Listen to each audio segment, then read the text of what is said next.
What's going on, everybody? It's your boy Justin from Justin Paul Sports. It is Friday, October the 3rd. We are in the best sports month of the year. We got the World Series that's going to play out this month. We're going to have the start of basketball season. Everybody gets a little excited for some college hoops. NBA preseason, I think, started tonight.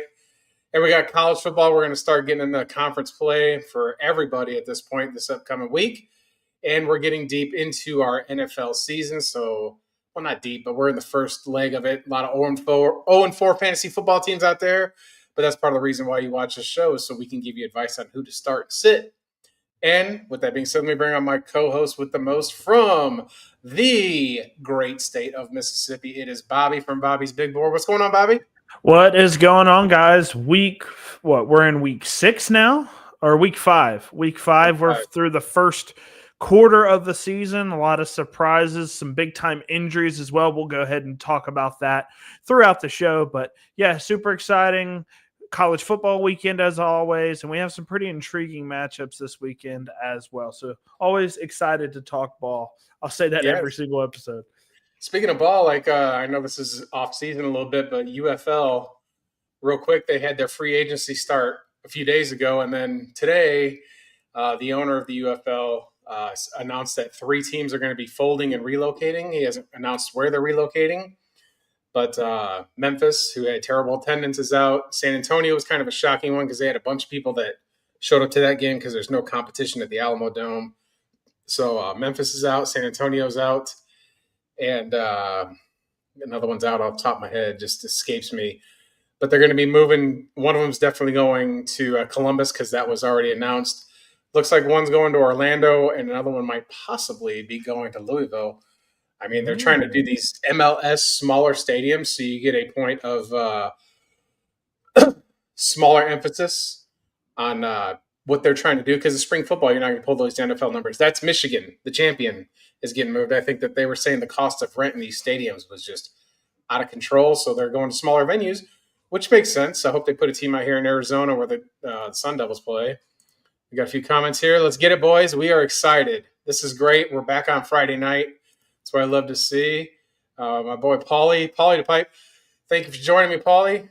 So I've never told you about Paulie, but Paulie is he is my gambling mentor. About 15, 20 years older than I am. Has sat with me, taught me how to read these lines. Just absolutely a legend. So thanks for tuning into the show, Paulie. We've got 6 viewers.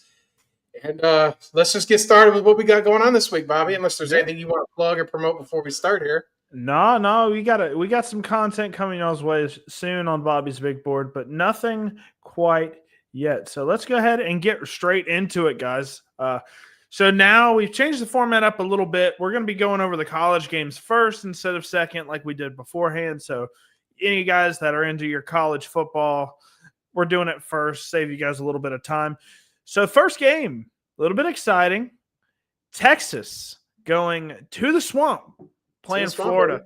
You know, DJ Lagway, little underwhelming thus far this season. You know, I know they were hoping for a big leap forward for him, but guy just doesn't look like he's comfortable in the pocket at all. Texas, they've kind of gotten their footing back since the Ohio State loss. I think Texas is going to clear here with -6.5. Florida, you know, great defense, but offensively they are just stuck in the mud. I think Texas is where I would lean here. Boy, neither one of these teams can move the ball. I mean, it's been bad optics for Texas when you got Arch Manning just straight flexing, brother. He's just straight flexing on Sam Houston.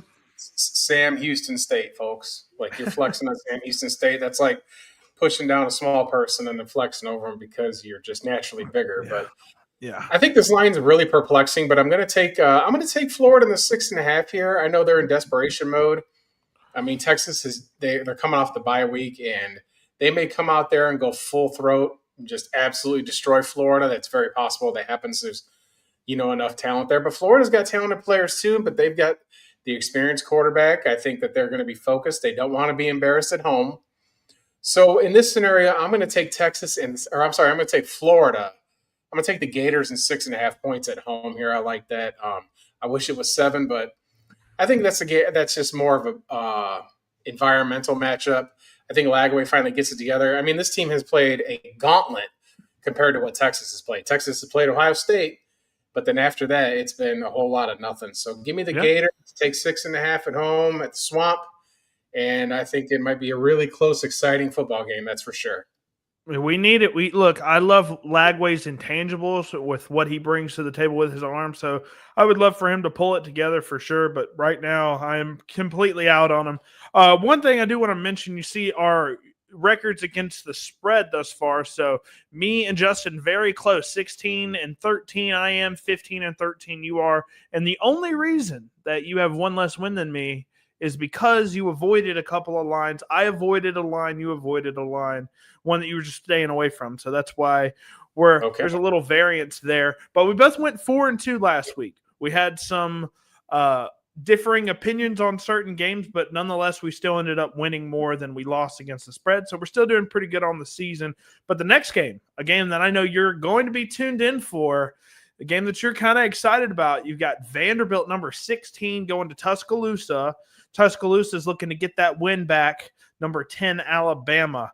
They're trying to get that win back from last year. Obviously, they're the big upset. Vanderbilt won in Nashville last year, but Alabama, they've been looking phenomenal since the week one loss to Florida State. I think that was a little bit of an eye-opener for you guys, and since then, y'all have just been on a tear. Y'all just beat Georgia in Athens last weekend. So I do think Alabama wins this. Uh-huh. I think it's a very perfect line because I do think Vanderbilt can be somewhat competitive, but I'm gonna say Alabama. I think this line's moved to -11.5. I'm going to take Alabama and the points here, but I'm very curious to see how competitive this game is. So it's so funny because everybody's all about Vanderbilt, all about them, and rightfully so. They're 5-0. It's a great story. I mean, these are smart kids. You can't be dumb and go to Vanderbilt. They don't make academic exceptions. Diego Pavia has been beating his chest, which you should. I mean, it's the first time you beat Alabama in a long time at home. It was an upset last year when they were number one. But I'm definitely taking the Crimson Tide to cover here. Absolutely taking it to cover. So here's the story, right? Alabama comes out against Florida State. They look like ass, and they get handed to them for not hustling and all this and that, as they rightfully deserve to be when you're loafing on tape. But I think that sometimes when you get embarrassed in something like that, you've got two options. You can either collapse and fold, like we saw with Florida State last year in that game against Georgia Tech across the pond. They just never recovered. They ended up losing to Memphis and having a really rotten season. But here, I think that we've seen Kalen DeBoer kind of have enough of this shit about questioning who he is as a coach. And now he's got a road win, which was kind of like the hump that they had to get over. And they broke the SEC, longest SEC home winning streak at 33 games or whatever it was down there at Bryant-Denny East. But I'm going to say this. Vanderbilt has just been absolutely taunting this team. I mean, game days decided to get Theo Vaughn out there, who's not an Alabama alumnus, to pick the game as a guest picker. I think very quietly, Alabama's going to be about business, put belt ass in Vanderbilt. I'm going to lay the 10.5. I think Alabama reminds the world who they are and who Vanderbilt's beat. Vanderbilt their best win was at South Carolina without Lenore Sellers. That has to be factored into what you're taking here. Their offense is electric, but their offense has faced a bunch of nobodies. And Virginia Tech fired their coach already, so that doesn't really count to me as an impressive win. Alabama's played better competition with Wisconsin, ironically, Florida State, who they lost to, and going to Georgia. I don't think there's a hangover here. I think this is rolling up our sleeves and remembering how they've taunted Alabama all year, which you get the right to do when you win. Make no mistake. Taking your goalpost 3 miles to the Cumberland River in Nashville. But I don't think that I don't think they cover. I think this is a reality check. Give me the Crimson Tide, and I'll lay the points. Roll Tide. All right. Yeah. So I don't know if it's going to be a landslide for Alabama, but I do think they win. I'm just very hesitant about that line. I wouldn't put money on that one, but I would lean Alabama if I had to choose. Next up, we have Miami, number 3. They've had a great season thus far. Started off really strong, kind of cooled down a little bit, through the season, through the first, last 3 weeks. They've kind of cooled down a little bit. And they're going on the road to play Florida State, number 18. So for me, I'm glad you brought up the whole Florida State thing last year at Georgia Tech because I was going to 100% bring it up if you didn't. Florida State, whenever they lose, they kind of fall apart a little bit. Now, it's Yeah. not the same team as last year. They've brought in a bunch of new players, but I think last week's game versus Virginia was a really big time deflation moment for the Florida State Seminoles. I think Miami is definitely covering here. I think they beat them by 10 points. So I got Miami in the points here. I'm with you as well. Doak Campbell's going to be rocking. This is a good rivalry. It's a fun rivalry, especially since I'm indifferent to both these teams. But I'm going to take Carson back until I see him. This is a guy who's won the SEC, who's won at Georgia, who's played in big games, who's beat everybody that they faced realistically. I think that they were going to make a run last year until he got hurt in that Texas game. I think they would have really gave fits to everybody else. I think they would have been a really tough out last season with him. But I'm going to take the Hurricanes here. I think that this is a well-rounded team. I like their coaching staff better. All-around returning team. They're playing great football. It should be a great ACC matchup for the fans. But I'm going to take the Canes to win by a touchdown here. So give me the Canes. I'll lay the points on this one as well. And normally I don't like to do a lot of chalks, but in this case it feels right. Yeah. So for me, their defense, I don't know if you've been watching any film on the edge rushers for Miami. Both of those guys might be first-round pick edge rushers. Sure. Remember how Clemson was in, 2021, right, when they had like 5 first-round picks on the defensive line or something crazy like that? This is similar to how Miami's defense is crazy. Carson Beck's doing really well. They've got Fletcher, I think his name is, the running back. He's a big-time guy. I really loved him last year in limited action. So definitely like the Hurricanes here. I'm glad that I like the Hurricanes, man. They've got a really good history, right? They got a bunch of really historical players. Ray Lewis, Ed Reed, Sean Taylor, a bunch of guys, especially on defense. But yeah, glad to see them making a comeback and kind of becoming relevant again, because there was a while there where they just weren't really that competitive. But now we're moving on to a game that I'm going to be very invested in as a Mississippi State fan. State's going to College Station, playing Texas A&M, number 6. Texas A&M minus 15.5-point favorites. I get it's on the road, but State's been competitive with everyone that they've played. They beat Arizona State, who was ranked 12 at the time. They took number 15 Tennessee to overtime, and I think we should have won that game if we had some different coaching play calls at the end of the game, but it's neither here nor there. I'd like State to cover plus 15.5 here. I think this game's going to be a little bit closer. Texas A&M, they're coming off that kind of sluggish game against Auburn last week where they only put up 16 points the whole game. I think State can surprise people. We had multiple dropped touchdowns, a bunch of touchdowns called back. I think if we can get our penalties figured out, I think State can possibly go in and get an upset and we could be ranked. But I do think they're not going to get beat by 15 points for sure. I think they'll be able to be in this game and keep it competitive. It's a real interesting lineup.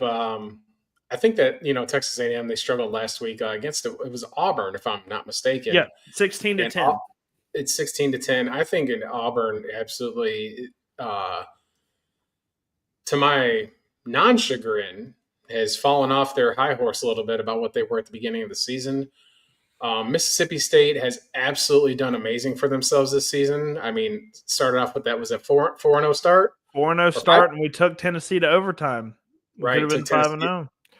But I'm going to go opposite here. I'm going to lay the points, which is crazy to me. I mean, this is, I think, the first true road test for this football team.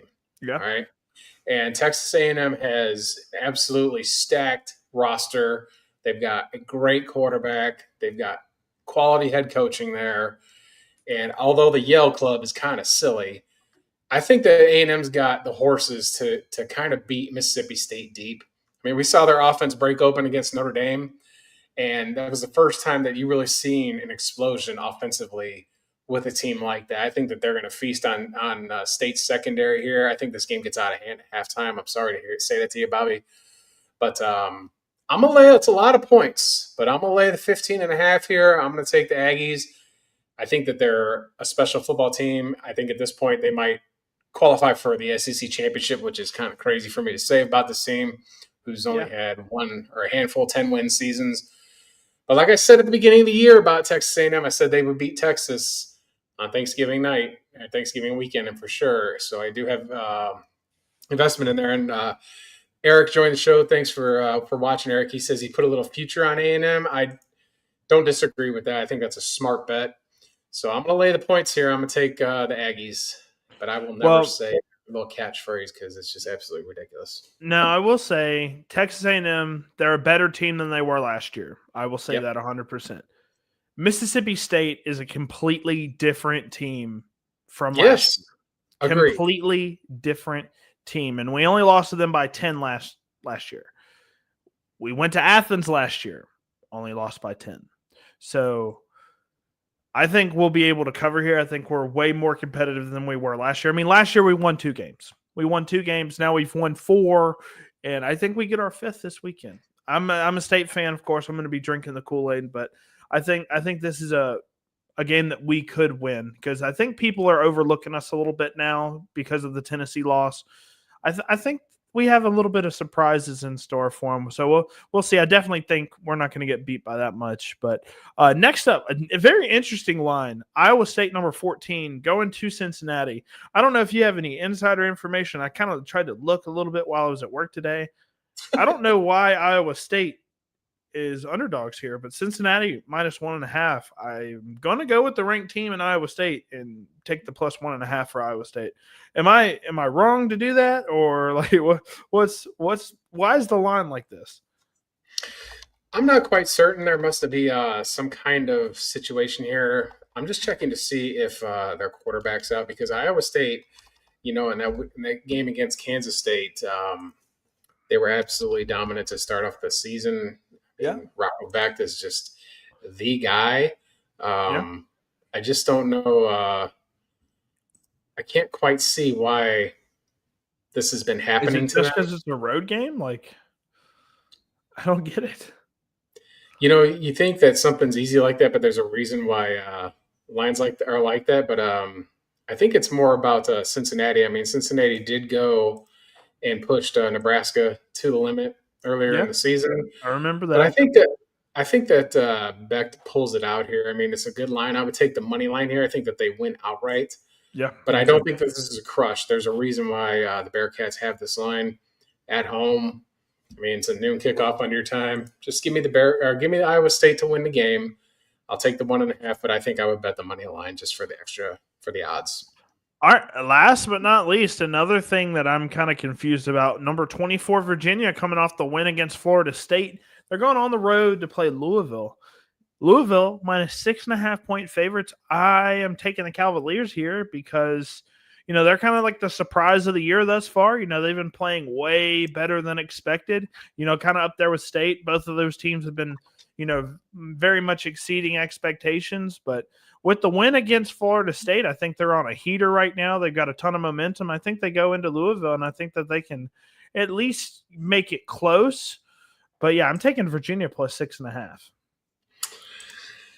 This is a letdown spot. I'm going to take Louisville and lay the points. I've been doing way against my my instincts on some of this stuff, but I mean, Virginia's a fun pick but they did go to overtime, to win that game. I just don't know why we're seeing this happen. I mean, Louisville is a quality football team. They are. And Virginia is having one of their better seasons. It just feels like Louisville will cover those points. I just can't see Virginia maintaining this pace for them because it's kind of a prove it spot for me. I'll lay the points here. I'll take Louisville at home. I mean, we got going on the road and winning is a whole lot different than doing it at home, which Absolutely. obviously beating Florida State at home. And sometimes you get yourself up for those games like that, and then after that, it's kind of a little different for being able to maintain and sustain that kind of thing. I mean, it's just really ridiculous. I mean, Louisville's undefeated; they're 4-0, and Virginia is 4-1. So it's a really, really close game, but away from home, Virginia hasn't won a game yet. And this is going to be a huge conference game for ACC. Two big conference games, with Miami and Florida State. And then this one here, you might see one of these teams potentially throw themselves in for the ACC title game if they're able to maintain it. So I think Virginia's ranking is a little overreaction, but I understand why they give it to them for beating Florida State. So Yeah. I'll take Louisville. I'll lay the points. Every game. Well, no, I took Iowa State as a dog, and I took Florida as a dog. So 4-2 chalks are a big deal for me. My goodness. Yeah, Oh, absolutely. Looks Paulie like says Paulie. minus 13.5 on the Navy. It's a release. So his releases are, whenever he gives out releases, he's very, very good with those kind of things. So maybe Navy will be the interesting matchup there. Look, Paulie, I love me some military academies. I'm a big Army Black Knights fan. So, I respect Navy, but whenever they have the Army-Navy game every year, I'm going to be going the Black Knights. Obviously, the Army hasn't played their best football this year, losing to Tarleton State, but they've been close in pretty much every single game outside of last week. So they play UAB this weekend. I'm very curious on how that game goes. I think Go Blazers, baby. I think they're minus 6.5 point favorites versus UAB, but UAB's been pretty competitive themselves. So with Army, man, they just can't figure out the quarterback situation. They can't throw the ball nearly as well as they did last year. Obviously, that's not their bread and butter, but you need to have the threat of that whenever you're running the triple option. So, yeah, I hope the Black Knights win, and I hope Navy wins this weekend as well. So go midshipmen. I can't believe I'm saying that, but yeah. Anyways, we're going to go into our NFL now. We're looking at our first game. So we just looked at the Thursday night game. I don't know if you want to talk about that, but me and you both made a decent amount of money on that Thursday night football game, the 49ers and the Rams. Your play of Thursday was 49ers +7. And I got a custom odd. So I do want to talk about that real quick on Cut. Yeah, on Cut. Shout out to Cut. We'll talk about them a little bit more in a little bit. But Cut, online betting app, peer-to-peer betting that's legal pretty much everywhere now. I got +2.5 on the 49ers. Custom odds, which was way better odds than +8.5, which was the line whenever the game started. Yes. And, of course, they covered. I knew that they were going to win the game. I don't believe in the Rams' defense, and they started really slow on offense as well. So I ended up getting basically quadrupling my money on Cut thanks to that. So very good things that you can get custom odds. So I think that's a really cool thing about Cut. But we'll move on to this game. Vikings at Browns. Minnesota +3.5 point favorites. Looks like Carson Wentz going to get another start. And it's the beginning of the Dillon Gabriel saga of the Browns. I don't want to say chapter or, because we don't know how long this is going to be. I mean, Dillon Gabriel could be a 2-3 week starter, and then they could, pull in Shadur. I do believe in Gabriel. He's a little bit short, but I love his decision making. I think the Browns win outright here at home. I think they're going to have kind of like what the Giants did last week versus the Chargers. I think the Browns, elite defense. I think Gabriel can keep the ball out of the defender's hands and have a smart football game managed the whole time. I think that's kind of what Gabriel is. The Browns win. I'm going to take the Browns money line, but if we're doing the spread, Browns +3.5. Well, this is the game that's in London. And remember, the Vikings are already over there, so they got that going for them as well. I forget their overseas games. Yeah. I will say this. I do think that Cleveland made the right decision here because Joe Flacco, it's time to go. Yep. With all due respect, you're 40 years old. You're turning the ball over. It was a miracle of special teams that you had that one little drive to get Green Bay in the game that you did win. But I will say that defense is absolutely just fierce. Like I've said it on this show many times, how much I believe in that defense. Highway robbery over the Jaguars, drafting what you drafted, 2 starters immediately, plus you signed Isaiah Bond. I think that the future is bright in Cleveland. It may not happen this year, but I think that the Browns can win with just consistency at quarterback. And I think Dillon Gabriel, unlike Shador, is about business. He wants to go in there. He wants to win this job. I know he's excited for the opportunity Dylan Gabriel has played at Oregon, so he's played at an elite program in the Big Ten. I'm going to take the Browns in the points here, but I think this game is super tight. I don't trust Carson Wentz. Aaron Jones is injured, so he's not going to play. And Jordan Mason is more than reliable. You still got Jefferson. Yep. TJ Hawkinson's kind of vanished from the fantasy perspectives overall. But I'll take the Browns and the points here. I don't know if it wins, but it could be a 23-20 final. I think that the energy in the Browns is going to be high because they're not having to worry about Flacco making these mistakes. You can see the body language with Joe Flacco, and the fans had it. I mean, the Browns were booing him out of the building. I don't blame them, Browns fans. So, yeah, give me the Browns. Yeah, I definitely think it's done for Flacco. I think he ends up retiring before the season's over. But absolutely, I love some of the starts and sits here. I'll kind of explain myself on a few of the sits, but Justin Jefferson still, in my opinion, the best wide receiver in football. I think he has the safest floor of any wide receiver in the NFL. I mean, he's going to give you 10 points pretty much every single week, probably even more than that. So Jefferson, no-brainer start. Same thing with Jordan Mason. He's going to get the volume, and until he gets hurt, he's a very efficient running back. I think he has 5.5 yards a carry right now, and he's gotten an insane amount of volume over the past 2 weeks. So going with Jordan Mason, and I do think TJ Hawkinson can have some sort of a day here. Maybe he fades into irrelevancy. I'm not 100% sure, but I do think Hawkinson can be somewhat relevant today. So I am going to go with TJ Hawkinson over, your Dalton Schultz. Even a guy like there's a few guys that I'd start him over, but obviously if you have one of the higher end options, I'm going to take them over TJ. But like a high end option, Harold Fannin Jr., I think he's going to have a big day. They target him a ton. I think Gabriel and him are going to have some rapport together. I think they're going to have some chemistry. I think Harold Fannin Jr. might be in line for 8-9 targets this week at the minimum. So they use him at wide receiver. He's a cheat code. And then Judkins. I know their defensive front for the Vikings are a little, solid here and there, but I think Judkins, he's been very efficient the past, 3 weeks now. He's scored in back-to-back weeks. They're just using him crazily. I mean, they use him so much. I know against the Packers, he didn't do too well until about the third, fourth quarter, and then he was able to break off some runs. Think about him a little bit like Derrick Henry, just not with the crazy high-end speed, but Judkins is a guy that's never going to get tired. He can handle 30 carries easily, and by the fourth quarter, you're going to be tired of tackling this guy. And I think him, like Jacobs, there's very few running backs in the NFL like him now. You got Jacobs, you got Jonathan Taylor, right, Judkins, and, maybe Bijan's the only other guy that I can think of. So, and Derrick Henry, but he's not used in passing down. So Judkins, I definitely think he's a high-end RB2 at the worst right now. So like him. And then I've got sits, Carson Wentz.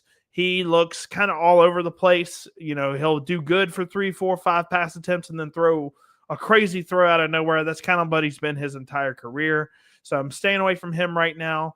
Jordan Addison, outside of the one big catch for like 80 yards, he was pretty much irrelevant last week. With Carson Wentz, I think he's only good enough to kind of give one person a fantasy relevant day. So I like Justin Jefferson to be that guy. So staying away from Jordan Addison, I think he'll probably have 8-9 points total this weekend. And then Dylan Gabriel, I like Dylan Gabriel, but like I said earlier, he's a game manager. I think he's probably in line for 180 to 200 yards and a touchdown. I think that's what he's going to do. I think they're going to rely on Quinshawn a ton this weekend.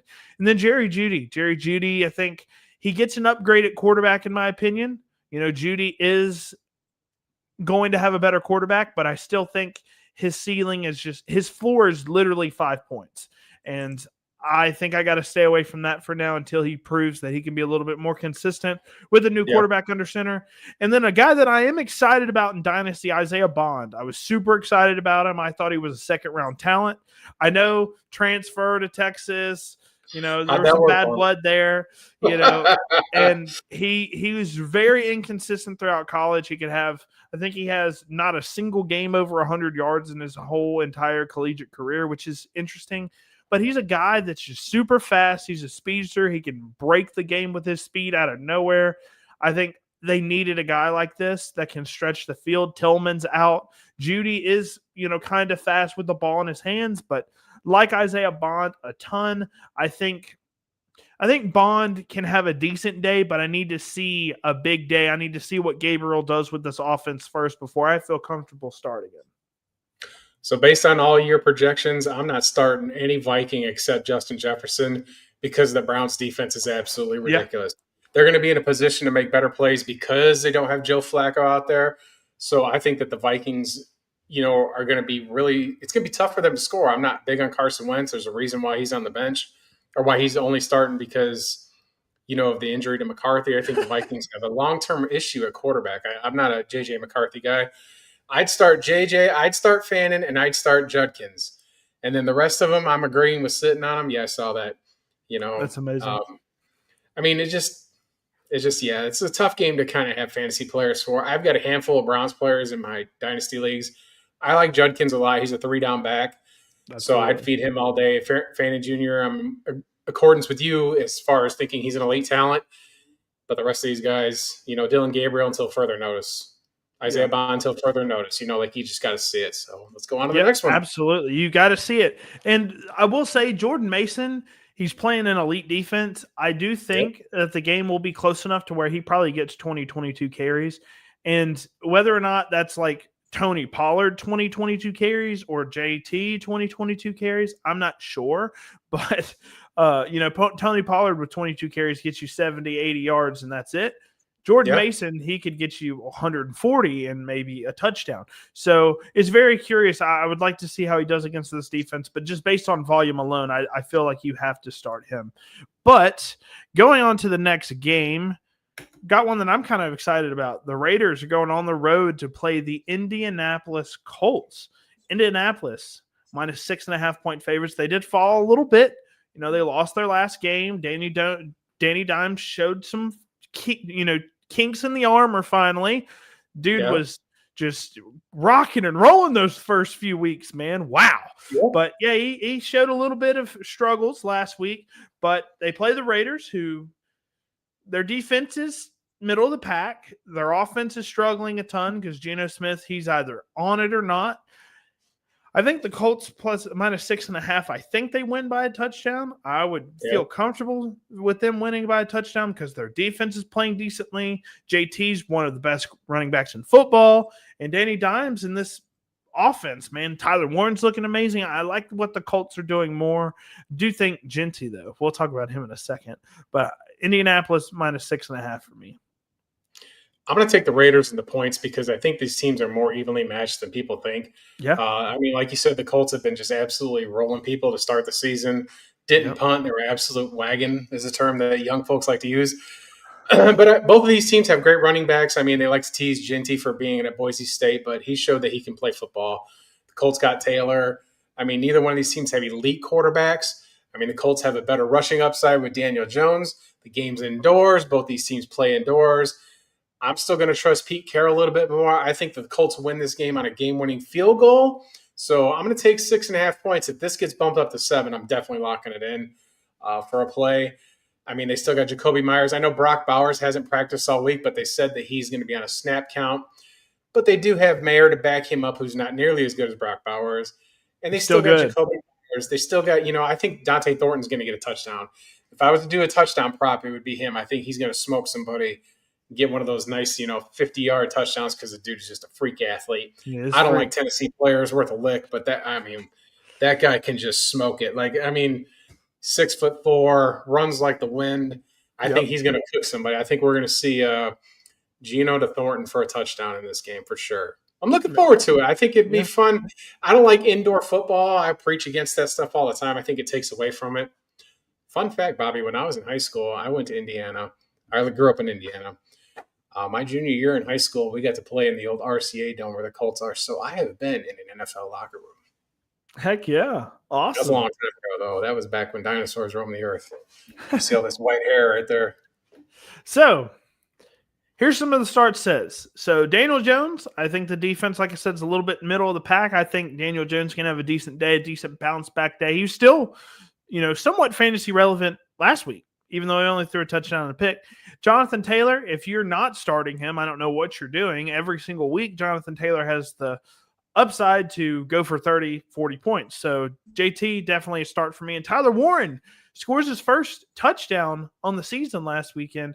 Did you see how he did it? Because it wasn't a receiving touchdown. It was a rushing touchdown. I said that in my opener on him pre-season. I said Tyler Warren might have 3 or 4 rushing touchdowns on the season because that's just the type of player that he can be for the Colts. You were definitely big on him. I remember I was huge on him.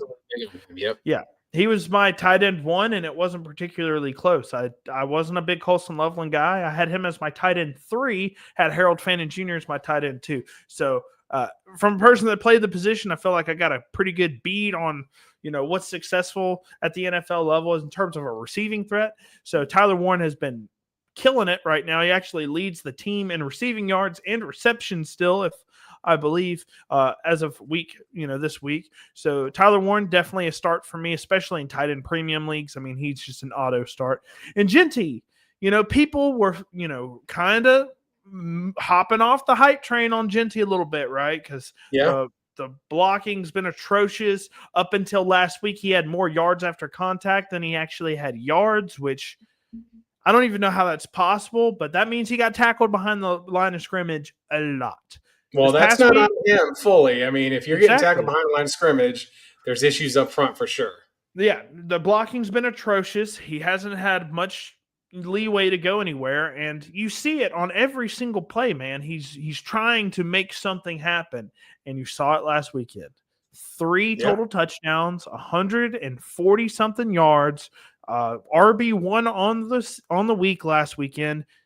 He's got the upside. I think they finally figured out how to utilize him. And there's one little difference. And this is speculative and is stupid for me to even bring up, but he's got the Michael Myers stance again. You remember the first 4 weeks of the season, he's doing the classic, and then Najee Harris tears his Achilles doing it. And all of a sudden they're like, okay, maybe he should go back to the Michael Myers stance where there's not a risk of him tearing his Achilles like that. Genty looked phenomenal in that stance. I doubt that changes ever again. So I think they've put that to rest now. Ashton Genty, I think, is a high-end RB1 finish this weekend. And then Brock Bowers, you said he's on a snap count, but I still think he can be very reliable in the passing game. He's one of the guys that they have to go to over and over and over again. I was a guy that said, hey, sell Brock Bowers. Sell Brock Bowers. I've said it multiple times. He was a first-round startup pick, Justin. He was a first-round startup pick as a tight end. Is it a tight end premium? Even if it's a 0.5 tight end premium, you're taking him over guys like Patrick Mahomes? Absolutely not. I'm sorry. You can't pick him over guys like that. So I was telling people his price is through the roof right now. Sell him, and he's underwhelmed thus far. His price has tanked a good bit throughout the season thus far since he's underwhelmed, but I still think he's startable. And if he's your tight end 1, I wouldn't feel bad about it whatsoever. Then we move on to the sits. Geno Smith is way too hit or miss for me right now. I want to say he still leads the NFL in interceptions. If not, he's up towards the top of that. I mean, he's just all over the place. I'm staying away from him. He will probably have a 30-point game because of that. But staying away from him. And Trey Tucker. Trey Tucker had a 40-point game 2 weeks ago, right? 3 touchdowns, 100 yards, whatever. Stay away from Trey Tucker, please. I'm telling you guys now, he is not a consistent asset. He scored all of his touchdowns in the first 3 weeks of the season. He had just as many touchdowns in those first 3 weeks as he's ever had in a season. He is a guy, I love what he brings to the table as like this gadget guy. You can see, even in his picture, he's a big, muscular, just athlete. He's like a muscle hamster, man. He's a great player. But the offense, the passing offense, has way too many bodies. You got Brock Bowers, Jacoby Myers. All of a sudden, the possession can be over because they threw a 60-yard touchdown to Dante Thornton. I just don't think there's a lot of targets to go around, and I think Geno's just throwing it to whoever he can. I think Trey Tucker is just not consistent enough for me. He had 2 targets last weekend. Staying away from him. Josh Downs, another guy who I was really high on throughout, the preseason, was kind of worried about the quarterback play, but Josh Downs, he's been a little banged up with a hamstring this year, just like he was last year. but he just hasn't been getting consistent targets. He's gotten a big catch here and there, 40, 50 yards every single game. He's just a guy that has a decent floor, but not a super high ceiling as of right now. So staying away from him. Same thing with Michael Pittman. I don't really like the Colts receivers right now because they're throwing so much to Tyler Warren. It's like the Raiders wide receivers last year, right? There just wasn't a lot to go around because their tight end was getting the majority of the targets. Michael Pittman could have a decent day, but I'm staying away from him now. I think there's better flex plays than Michael Pittman Jr. And if you guys watch the stats, if you guys are stat watchers, you're going to be like, man, Adonai Mitchell, 3 for 98. That's a great day for him. Well, that means you didn't watch the game. So as you see in the comment there, he had a really horrible play where, he's celebrating early, lets the ball fall out of the back of the end zone, cost them a touchdown. JT did it last year as well, dropping the ball before the goal line, right? And they end up losing the entire possession because of it.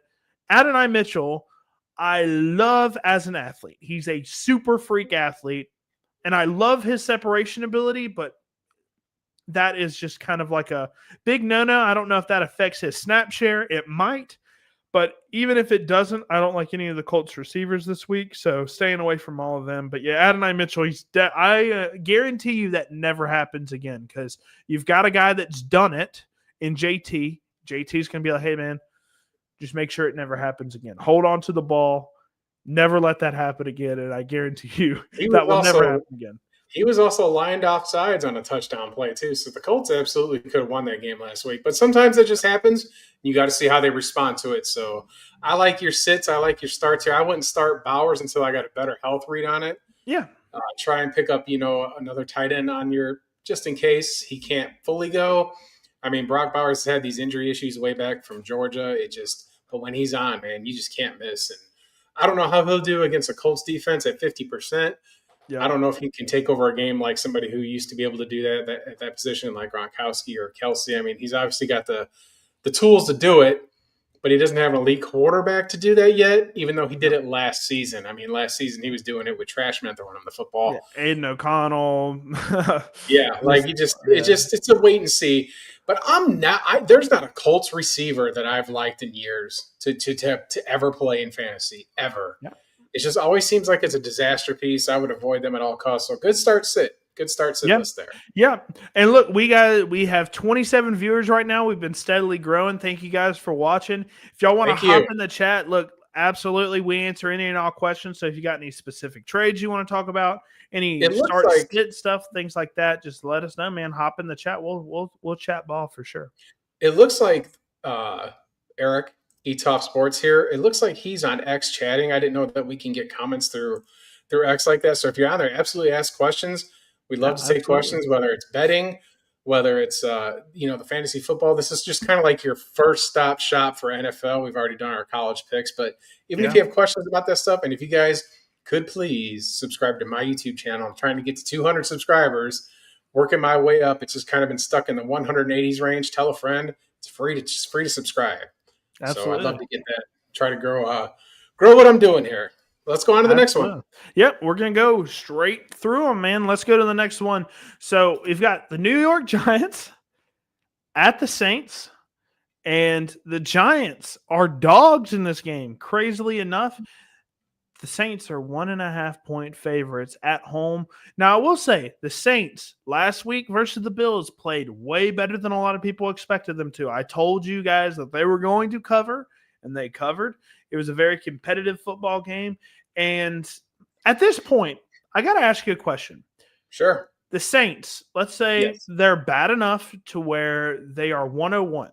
They get the 101 first overall pick. Rattler is playing just as good these past 3 weeks or 4 weeks. For the rest of the season, do they go quarterback with the 101? I think you've got to wait and see. I mean, this team's been in financial disarray for God knows how long. I think that they're going to move Olave eventually here at the trade deadline. I mean, he's been getting fed the football, but Jesus, he can't do anything with it. Yeah. This team is in absolute dire straits. So I don't know if there's one particular quarterback that you're just going to kind of bring in there at the one-on-one to to save it. You've got to look at their cap ramifications of who they're going to release, those kinds of issues. There might be, they need help on the defense.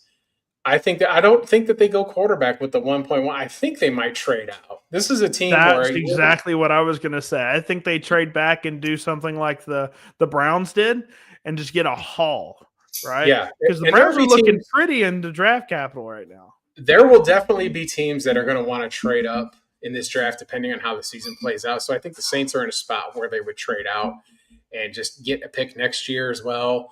They've got to Especially do with it. the quarterbacks, man. You know how much draft capital someone's going to give up for like a Dante Moore or a Mendoza, or if Nussmeier figures it out, like Nussmeier even, like Tier. Like there's so many. I think the over-under right now for first-round quarterbacks is 5.5.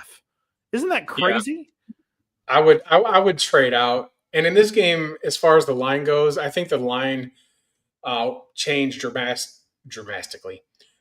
with Malik Neighbors' injury. I think that's what the reaction is here. 2 weeks ago, the Saints got obliterated in Seattle. And I think the line last week, people were thinking, well, they're just going to go to Buffalo and get their asses handed to them. And that didn't happen. Didn't happen. Because at the beginning of the season, they thought this was going to be the worst team in the NFL, and it's not. The worst team in the NFL is the Tennessee Titans. I think the Titans are going to be the team that gets the 1 overall. Again, I do. They don't go quarterback either. No, but they might be in another situation where they trade down, but there might be a receiver that they take. Who knows? But nonetheless, I think that this line is not knowing, with a rookie quarterback making his first start on the road without a star receiver, and Tyrone Tracy's kind of out. Man, this is a really, really tough gambling line here. But because the Saints have better players on offense with Kamara and Olave and Rattler starting to get in a rhythm, and they showed last week that they were able to recover after a tough loss at Buffalo, I'm going to take the Saints and lay the points here. I think that they win like 23-20 or 21-18, 21-17. Enough to cover the line, win it at the end. And I really hate to say that because I do like the Giants as far as I like the Jackson Dart pick. Yeah. I like they got defensively up front, but I think the Saints will be able to. Kamara's going to break one off. Olave's going to, like they do for the breakout here. So I'll take the Saints. I'll lay the points at home.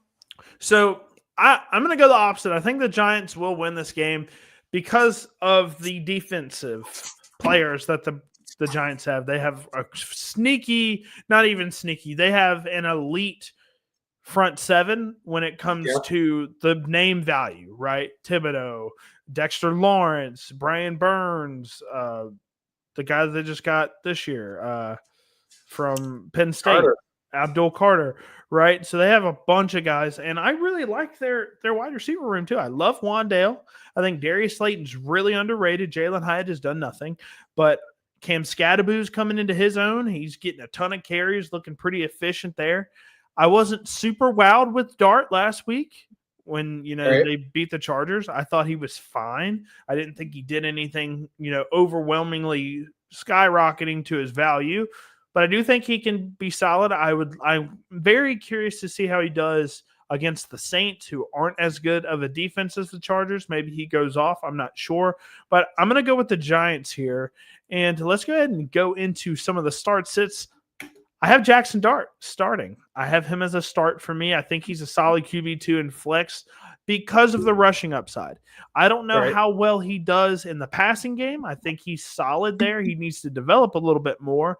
But in terms of the rushing upside, I could absolutely see him getting another rushing touchdown this week. And Cam Scadaboo. This dude has more than a few screws loose. He's out there talking to his demons after he gets a 5-6 yard gain. He's talking to himself, shaking his head all around. But he's a dog. I mean, he's always been that. He's not the freakish athlete. He's not going to outrun anybody at all.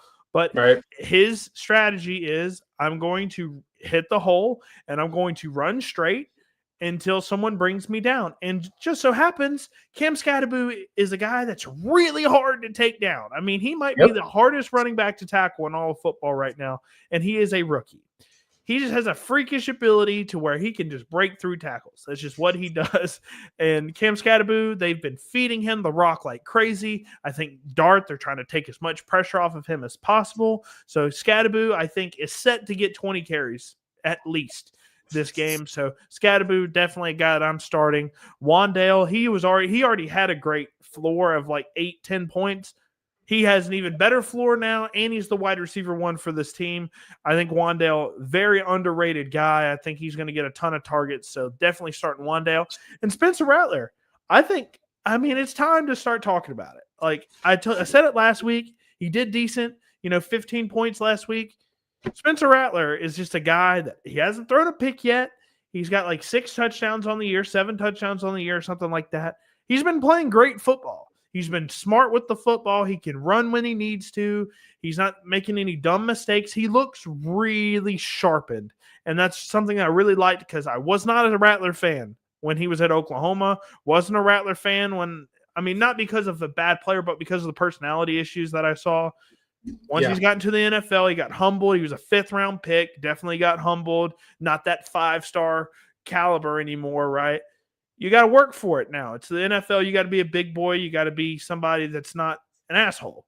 And Spencer Rattler has developed, has a much better personality now from what I've seen in all the interviews. I'm a Spencer Rattler fan now, man. So I'm hoping and praying that he continues to do well. And I hope that he has a solid career in New Orleans. And then next up, Alvin Kamara. Hold on one second. Yeah, go ahead. Just imagine Spencer Rattler on the Browns. Like, I'm serious. I'm not talking about culture, just how he's playing football. Yeah. And tell me the Browns couldn't be 3-1 or 4-0 right now. Yeah, because of the talent that they have. It's just sometimes you're one player away. That's why, like, when you talked about him at the beginning, like, I don't think they're going to move on from him. I think he's going to outplay Tyler Shuck. I don't think we're going to see Tyler Shuck get on the field. Yeah, at some point, even if they keep losing and he's playing consistent, I think the Saints would be smart to say, look, we whiffed on that 2nd-round pick maybe a little bit, but if he can show, because there is the talent with Spencer. Yeah. There's the ability to throw the ball deep and things along that sort that's really difficult to find in the NFL. Yeah. And he's shown that he's got his head screwed on. Like we talked about that in our preseason reviews. I remember I said, I saw him on Rich Eisen. He's about business, and good for him for maturing. He's right here in Chandler, Arizona. Good for him. And I didn't mean to cut you off there, but I just thought about him on the Browns, how much better they would be instead of going for, Joe Flacco, who's clearly on the sunset of his career. Yeah, I think it's set. I think his career is done. I don't think he ever starts another game in the NFL ever. I think he's about to go home to his couch again and hang out with the wife and kids.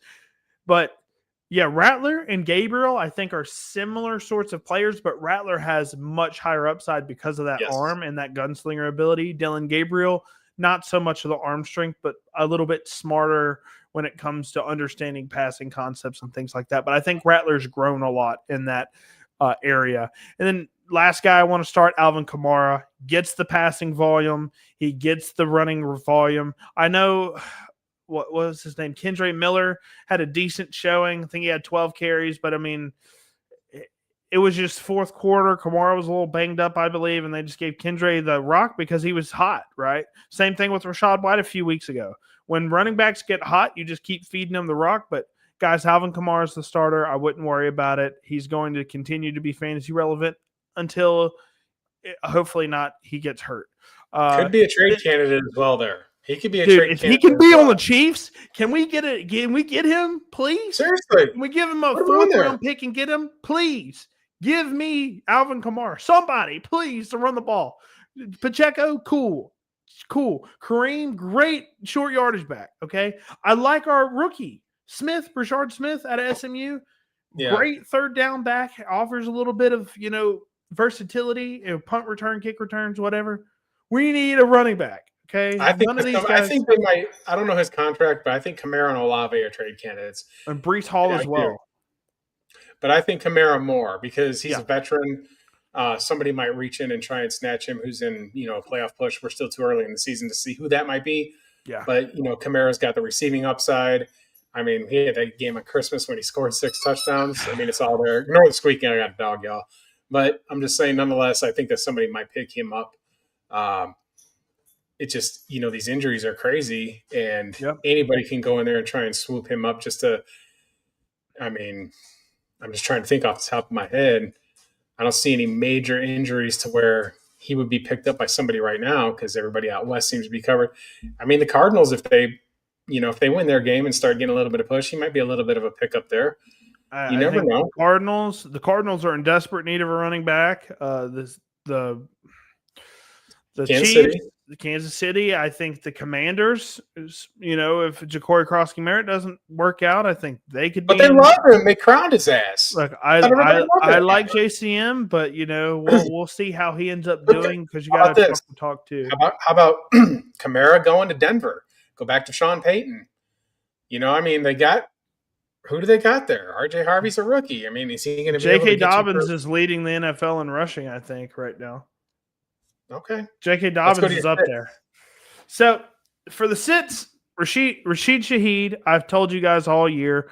Last year, whenever Derek Carr was there and they had that crazy 3-week span where they were the number one offense in the NFL, Rashid Shaheed had a ton of upside there. Rashid Shaheed just is not a guy that you're going to want to start anymore. I know he had a lot of hype after, this throughout the offseason. People were like, Rashid Shaheed, second round pick, early, no. Rashid Shaheed is not that. Okay. So he had his peak last year. He's never doing that again. Not to hate on the player. That's just not the type of profile you want in fantasy. And I don't know why Juwan Johnson keeps finding himself over here. He didn't have the best day last week. Obviously, he was versus the Bills. I do like the linebackers for the Giants a little bit. I just think it's going to be Chris Olave a lot. I think Kamara is going to get a lot of volume. And Juwan Johnson, I mean, he's probably got a decent day, maybe 4 or 5 catches, but I'm going to start a lot, probably 15, 16 other tight ends over Juwan Johnson this weekend. But that being said, he still has this decent floor where he will get 3 or 4 catches minimal. So he's an okay safe play, but he's a guy that I'm sitting because he doesn't have a ton of upside right now. And Kendre Miller, he's bait. I don't even know if I should talk about him a ton.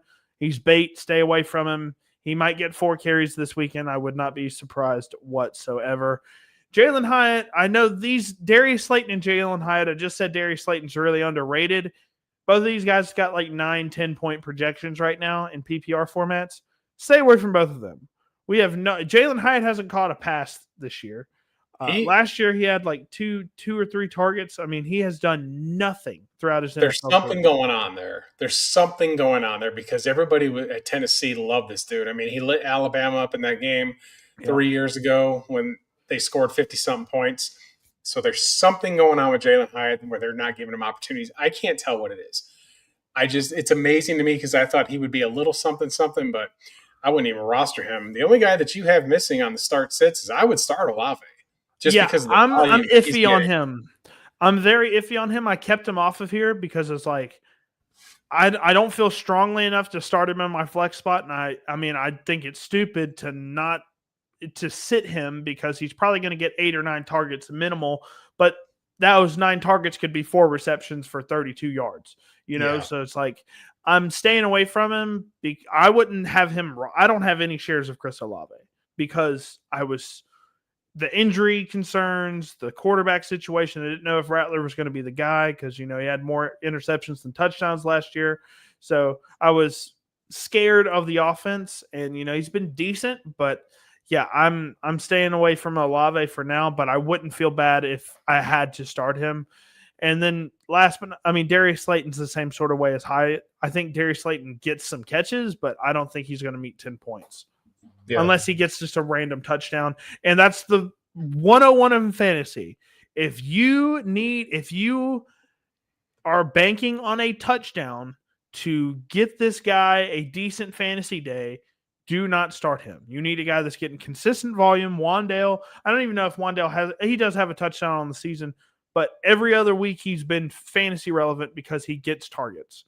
His floor is very safe. Darius Slayton could have a 3-point day. Hyatt could have a nothing burger. Stay away from those guys.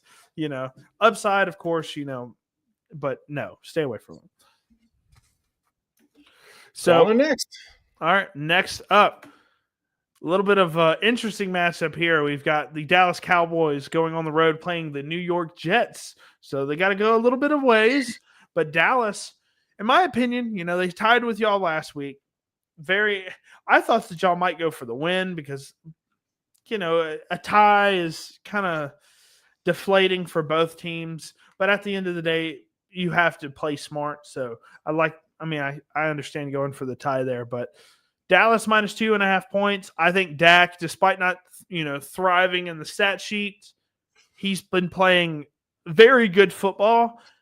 And the Jets, in my opinion, on offense have not been very great outside of some big time throws to Garrett Wilson here and there.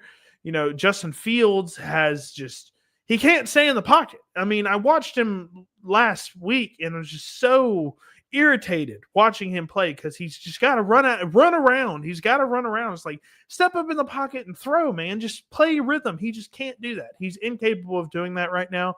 I got the Cowboys minus 2.5. I think they're going to give Justin Fields fits. If you can contain him, he is not a good quarterback whatsoever. Obviously, for fantasy purposes, great quarterback. But real life quarterback, thus far, I'm out on him. Give me the Jets to win their first game here. Brees Hall is going to absolutely go to town on this team. I think last week, Dallas was really struggling in the first quarter, and then Devontae Wyatt got injured. And the second he got injured, that's when the Cowboys started racking up points. I know that sounds crazy, but when you're missing an inside presence like that, you can totally, adjust your game plan and start rolling. I mean, they did beat a Packers team or tied a Packers team. There's a little bit of a revenge spot there with all that shit they've had to hear about Micah Parsons and the trade and stuff like that. Yeah. But this here feels like a Jets' first win. I mean, they should have beat Tampa. They just couldn't close the door there. I think Sauce Gardner is going to shut down, George Pickens. I do, because they don't have CeeDee Lamb. The Cowboys do have a solid run game. They do have the better quarterback. But this feels like a spot where Justin Fields is going to go crazy on him. I think Brees Hall goes nuts on this team. I think Garrett Wilson, I don't think Trayvon Diggs is going to be able to keep on him. Deron Bland is hobbling around. I'm going to take the Jets to win 33-30 here. They're going to get their first home win, the first win of the season. I don't think the Jets fall 0-5. I think Dallas kind of comes back to earth. I mean, they had that resurgence last week, but I don't think we're going to hear, yeah, here we go, over and over into the win. I mean, the Jets are questionable, but they should have won that road game at Tampa. They haven't necessarily been blown out of the water. They've had some really close games, and I think that Aaron Glenn gets his first win over Schottenheimer. So give me the Jets. So Brees Hall, not on my list because there's only 5 players I can start, and I am very confident in the 5 starts right now. I do think Brees Hall is a start, but just was my 6th player that I would start. So I do think this is a barn burner. I think both teams are going to be very successful on offense. Neither team has great defenses. I think the Jets have a solid defense with some solid pieces, and the Cowboys have just really struggled on defense. But offensively, both of these teams have been doing decent. Dak Prescott, like I said, high-end quarterback play this year. Hasn't been lighting it up on the stat sheet, but I think he will this weekend. I think he can have a very solid performance. I would start him. Javonte Williams has been playing phenomenal football, running through contact. He's like James Cook if he didn't have the breakaway speed. That's what Javonte Williams is for me. He's just really, really solid this year. And Javonte Williams is a guy that I'm really excited to watch play some more. So I'm starting him. George Pickens, I mean, he had a breakout game last weekend. He has just a big time drop every single week thus far. He's going to have to clean that up. But Pickens, he's a high-end talent. I could see him catching a 60-yard one-handed snag on Sauce, kind of what Emeka Egbuka did to Sauce a few weeks ago. So I like George Pickens here. I think he gets a touchdown at least this weekend. Justin Fields, not the best real-life quarterback, but fantasy purposes, you have to start him, especially versus the Dallas defense. And Garrett Wilson. Garrett Wilson had a slow first half last weekend. Very slow first half. And then they started to get it going with him.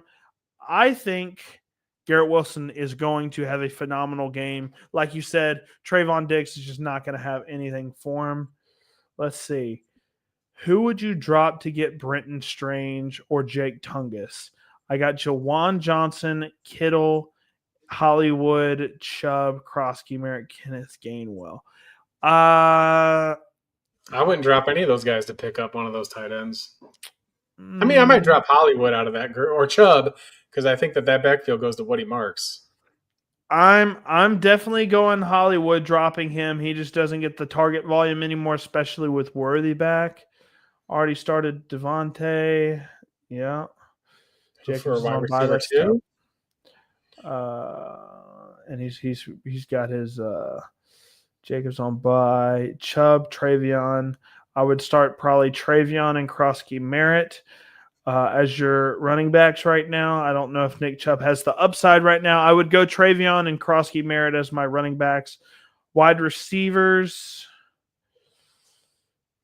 I'd go Quentin Johnston as your wide receiver 2, and then Jordan Addison as my wide receiver 3. I think Jordan Addison could literally have 4 points, but he's always in line to catch like a 60-yard bomb. Oh, I did not see Debo there. Quentin Johnston and Debo are very much concrete starters for you. And then flex, I'd probably go Addison. Would you trade QJ for ETN? With your running back room, probably not. Because your wide receiver room is definitely not the best. So, no, I would keep QJ here. And yeah, I would too. Oh, yeah, no, you have JT too? Yeah. You have JT and Jacobs? Yeah, you're fine at running back. I wouldn't go after Travis Etienne. I love Travis. I keep thinking he's going to fall off, but he just keeps doing it. So he just keeps going. I mean, thanks, Juan. Thanks for the question, Juan. I hope you subscribe. Thanks so much, Juan. Yeah, so yeah, definitely go QJ, Debo, and Addison, and then go JT, Travion as your running backs here. So, all right, well, let's move on to the sits. So with Braylon Allen, he's likely out, and that sucks so bad because I had so many shares of Braylon Allen on my bench in my Dynasty leagues. He's on IR, but Aaron Glenn said he's going to be out 8 to 12 weeks. Man, it was a really tough knee scare. I thought he may have tore something with how that injury looked, but strain, probably a pretty bad strain. Might even be a partial tear. We don't know, but 8 to 12 weeks for Braylon, that sucks. That does open the door for Isaiah Davis, but I think Breece Hall is just going to get more volume. Isaiah Davis is like this change of pace guy that can catch the football here and there. I'm going to stay away from Isaiah Davis for now. He's got like a 9 or 10 point projection, staying away from him because I think Breece Hall is going to get an annoying amount of carries if you're starting Isaiah Davis. Mason Taylor, I am the number one Mason Taylor hater. I hated his film. He had a decent week last week. I'm staying away from him. His target volume is all over the place. Kavonte Turpin and Jalen Tolbert. One of these guys is supposed to step up while CD's out. No. That's not the case. Jake Ferguson and George Pickens are the guys that are the wide receivers, and Kavonte and Jalen Tolbert just haven't really been consistent options, even with CD out. I expect CD to be in the lineup next week. I think he will be starting and be fine next week. I don't think it's as bad as people think. So, neither one of these wide receivers I'm starting. You can hold Tolbert, I guess, but not going to be starting him anytime soon. And Jake Ferguson, I think he gets the target volume, but I think people are overhyping him just a tad. Now, I think if he is your best tight end meaning like your second tight end is like Dalton Schultz, Mason Taylor, Terrence Ferguson, those guys, start Jake Ferguson. But do not start, and I have him in here because of context. Jake Ferguson, you should not start over guys that were ahead of him preseason. So, I wouldn't start him over TJ Hawkinson. I wouldn't start him over Brock Bowers, even if he's on a snap count. Tyler Warren, those guys. I wouldn't start him over those guys. I do like him. I think he's going to get 8 to 12 points, but staying away from him for now. Yeah, good stuff. I don't like any of those guys that you got on the bench, so not a one of them. Not even Jake Ferguson, man. He's been cooking the past couple weeks. Like you just said, you kind of laid it out. I mean, Yeah, I think they're going to go heavy on Pickens. So why not? You know, yeah, you've got a big physical press cover corner in Sauce Gardner on him. I think Sauce Gardner, he is going to keep Pickens in check for a while, but then all of a sudden Pickens is just going to beat him off the line and he's going to moss him. I mean, Pickens is yeah. just that talented to where he's going to beat you eventually. Next up, we have, could have been the thumbnail. Honestly, this is a really good matchup. The Broncos abused the Bengals. I mean, abused them. I mean, it's Jake Browning. I mean, it's expected, but they're going to Philly, playing the Philadelphia Eagles. They have been kind of struggling on offense, right? AJ Brown he got involved 1 week, and then since then has been very quiet. Despite Saquon not being super efficient running the football, they haven't been as dominant with run blocking this year. Philadelphia are still minus 3.5-point favorites. I'm going Philadelphia here. I don't really love what the Broncos have done on offense. Their defense is still fine, very solid defense. But I think the Eagles are really going to do smash mouth football here. And I think Saquon's going to have his first big game on the season versus the Broncos defense. I don't think Philadelphia has done anything offensively to have any faith in them. Yeah. They should have lost Tampa Bay game. I'm not sold on the Eagles till I see it in the air. If I'm the Broncos, I like their matchup to try and get up front. I mean, the front line is banged up. For the offensive line for the Philadelphia Eagles is just struggling right now. Lane Johnson's Really hurt. So we're going to see if they're able to do it. I mean, if I'm the Broncos, I want to make Jalen Hurts throw the football. I think they're going to key in on Saquon. That kind of seems to be the MO to keep Philadelphia in check. They haven't blown anybody out of the water. They do get a short week, and Denver does have to travel. But I'm interested to see, because I think N'Kobe Dean or Nolan Smith, one of them's out. So if you just stay away from Jalen Carter, I think you got a chance defensively against the Eagles. Their secondary is not the best. Yeah. I think this is a Marvin Mims, 100-yard deep reception. He gets a touchdown. That might be my touchdown prop is Marvin Mims. Marvin Mims might not be on my start side. We'll go I'm not saying he's the start. I'm not saying that. I got to clarify that. It's a betting prop. I think he might get one where he just cooks somebody's deep. Yeah. I like Troy Franklin. Cortland Sutton's a good, wide receiver. This is a team that I think will go in there. I think that they'll cover that half. I think that hook will be the difference. They might win the game outright. So I'll take the Broncos. I'll take the points here. Give me the 3 in the hook. We got a lot of differing opinions this week. I like it. So to the start sits. So I do want to say one thing. When you said you need to make Jalen Hurts throw the football, yes, that gave me flashbacks because what we did, the Kansas City Chiefs, we said Saquon he cannot run the ball. You're going to have to pass the ball. And for some reason, Jalen Hurts was like, okay, cool. I'll just be Steve Young. And he was Steve Young that night. So he obliterated us through the passing game. And we're a really good defense. So Jalen Hurts can do that. It's not very consistent, but he can definitely do that. But on to the starts and sits. I think Bo Nix, like you said, he's going to have a big day. I think the big bomb play isn't going to be the Marvin Mims, but to Cortland Sutton. So that's why Cortland Sutton's on this side. But Bo Nix, I think, is, he can have a 3-interception day. He is very reckless with the football from time to time. But this offense really takes care of him and kind of puts him in a lot of situations to succeed. So I think Bo Nix is going to have a good day.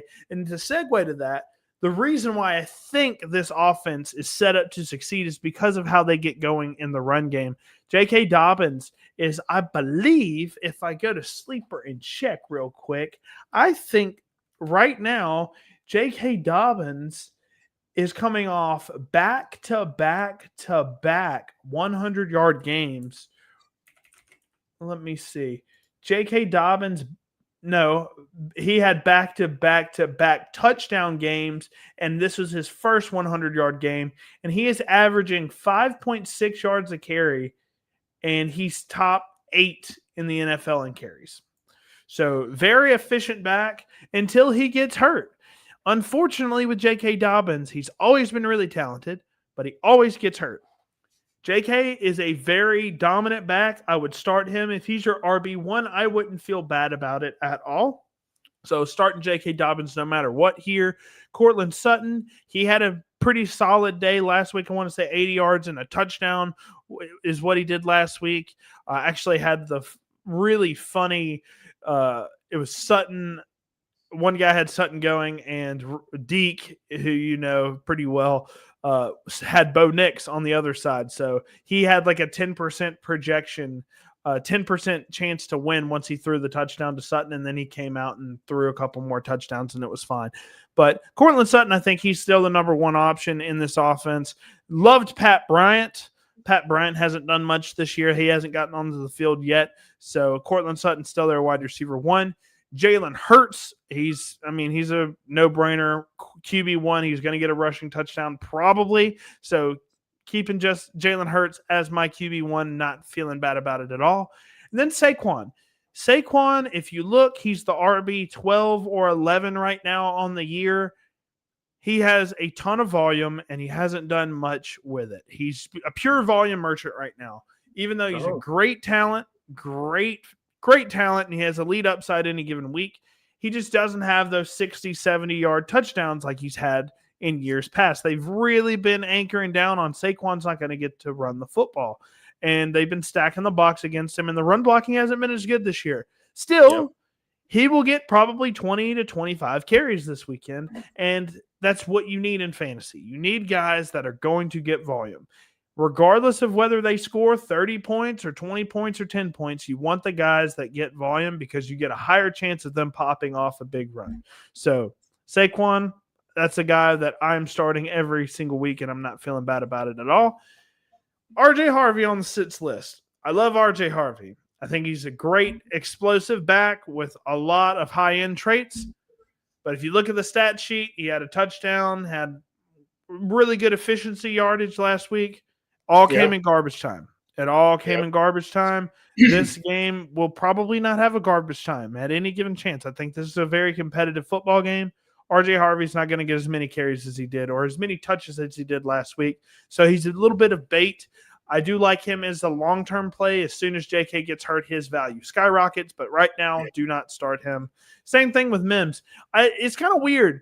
Mims was getting schemed open a decent amount last week. He was getting utilized, on end arounds, on quick slants, things like that. I just don't see the consistent volume with him. I love what he can do as an athlete. Super explosive, high-end upside. As soon as he gets down the field, he's gone. Mims, I hate the boomer bust wide receivers like Jameson Williams, those guys. I like Jameson Williams' speed, but it's just like he gets 3 or 4 targets a game, and you hope that one of them is a touchdown or he's doing nothing.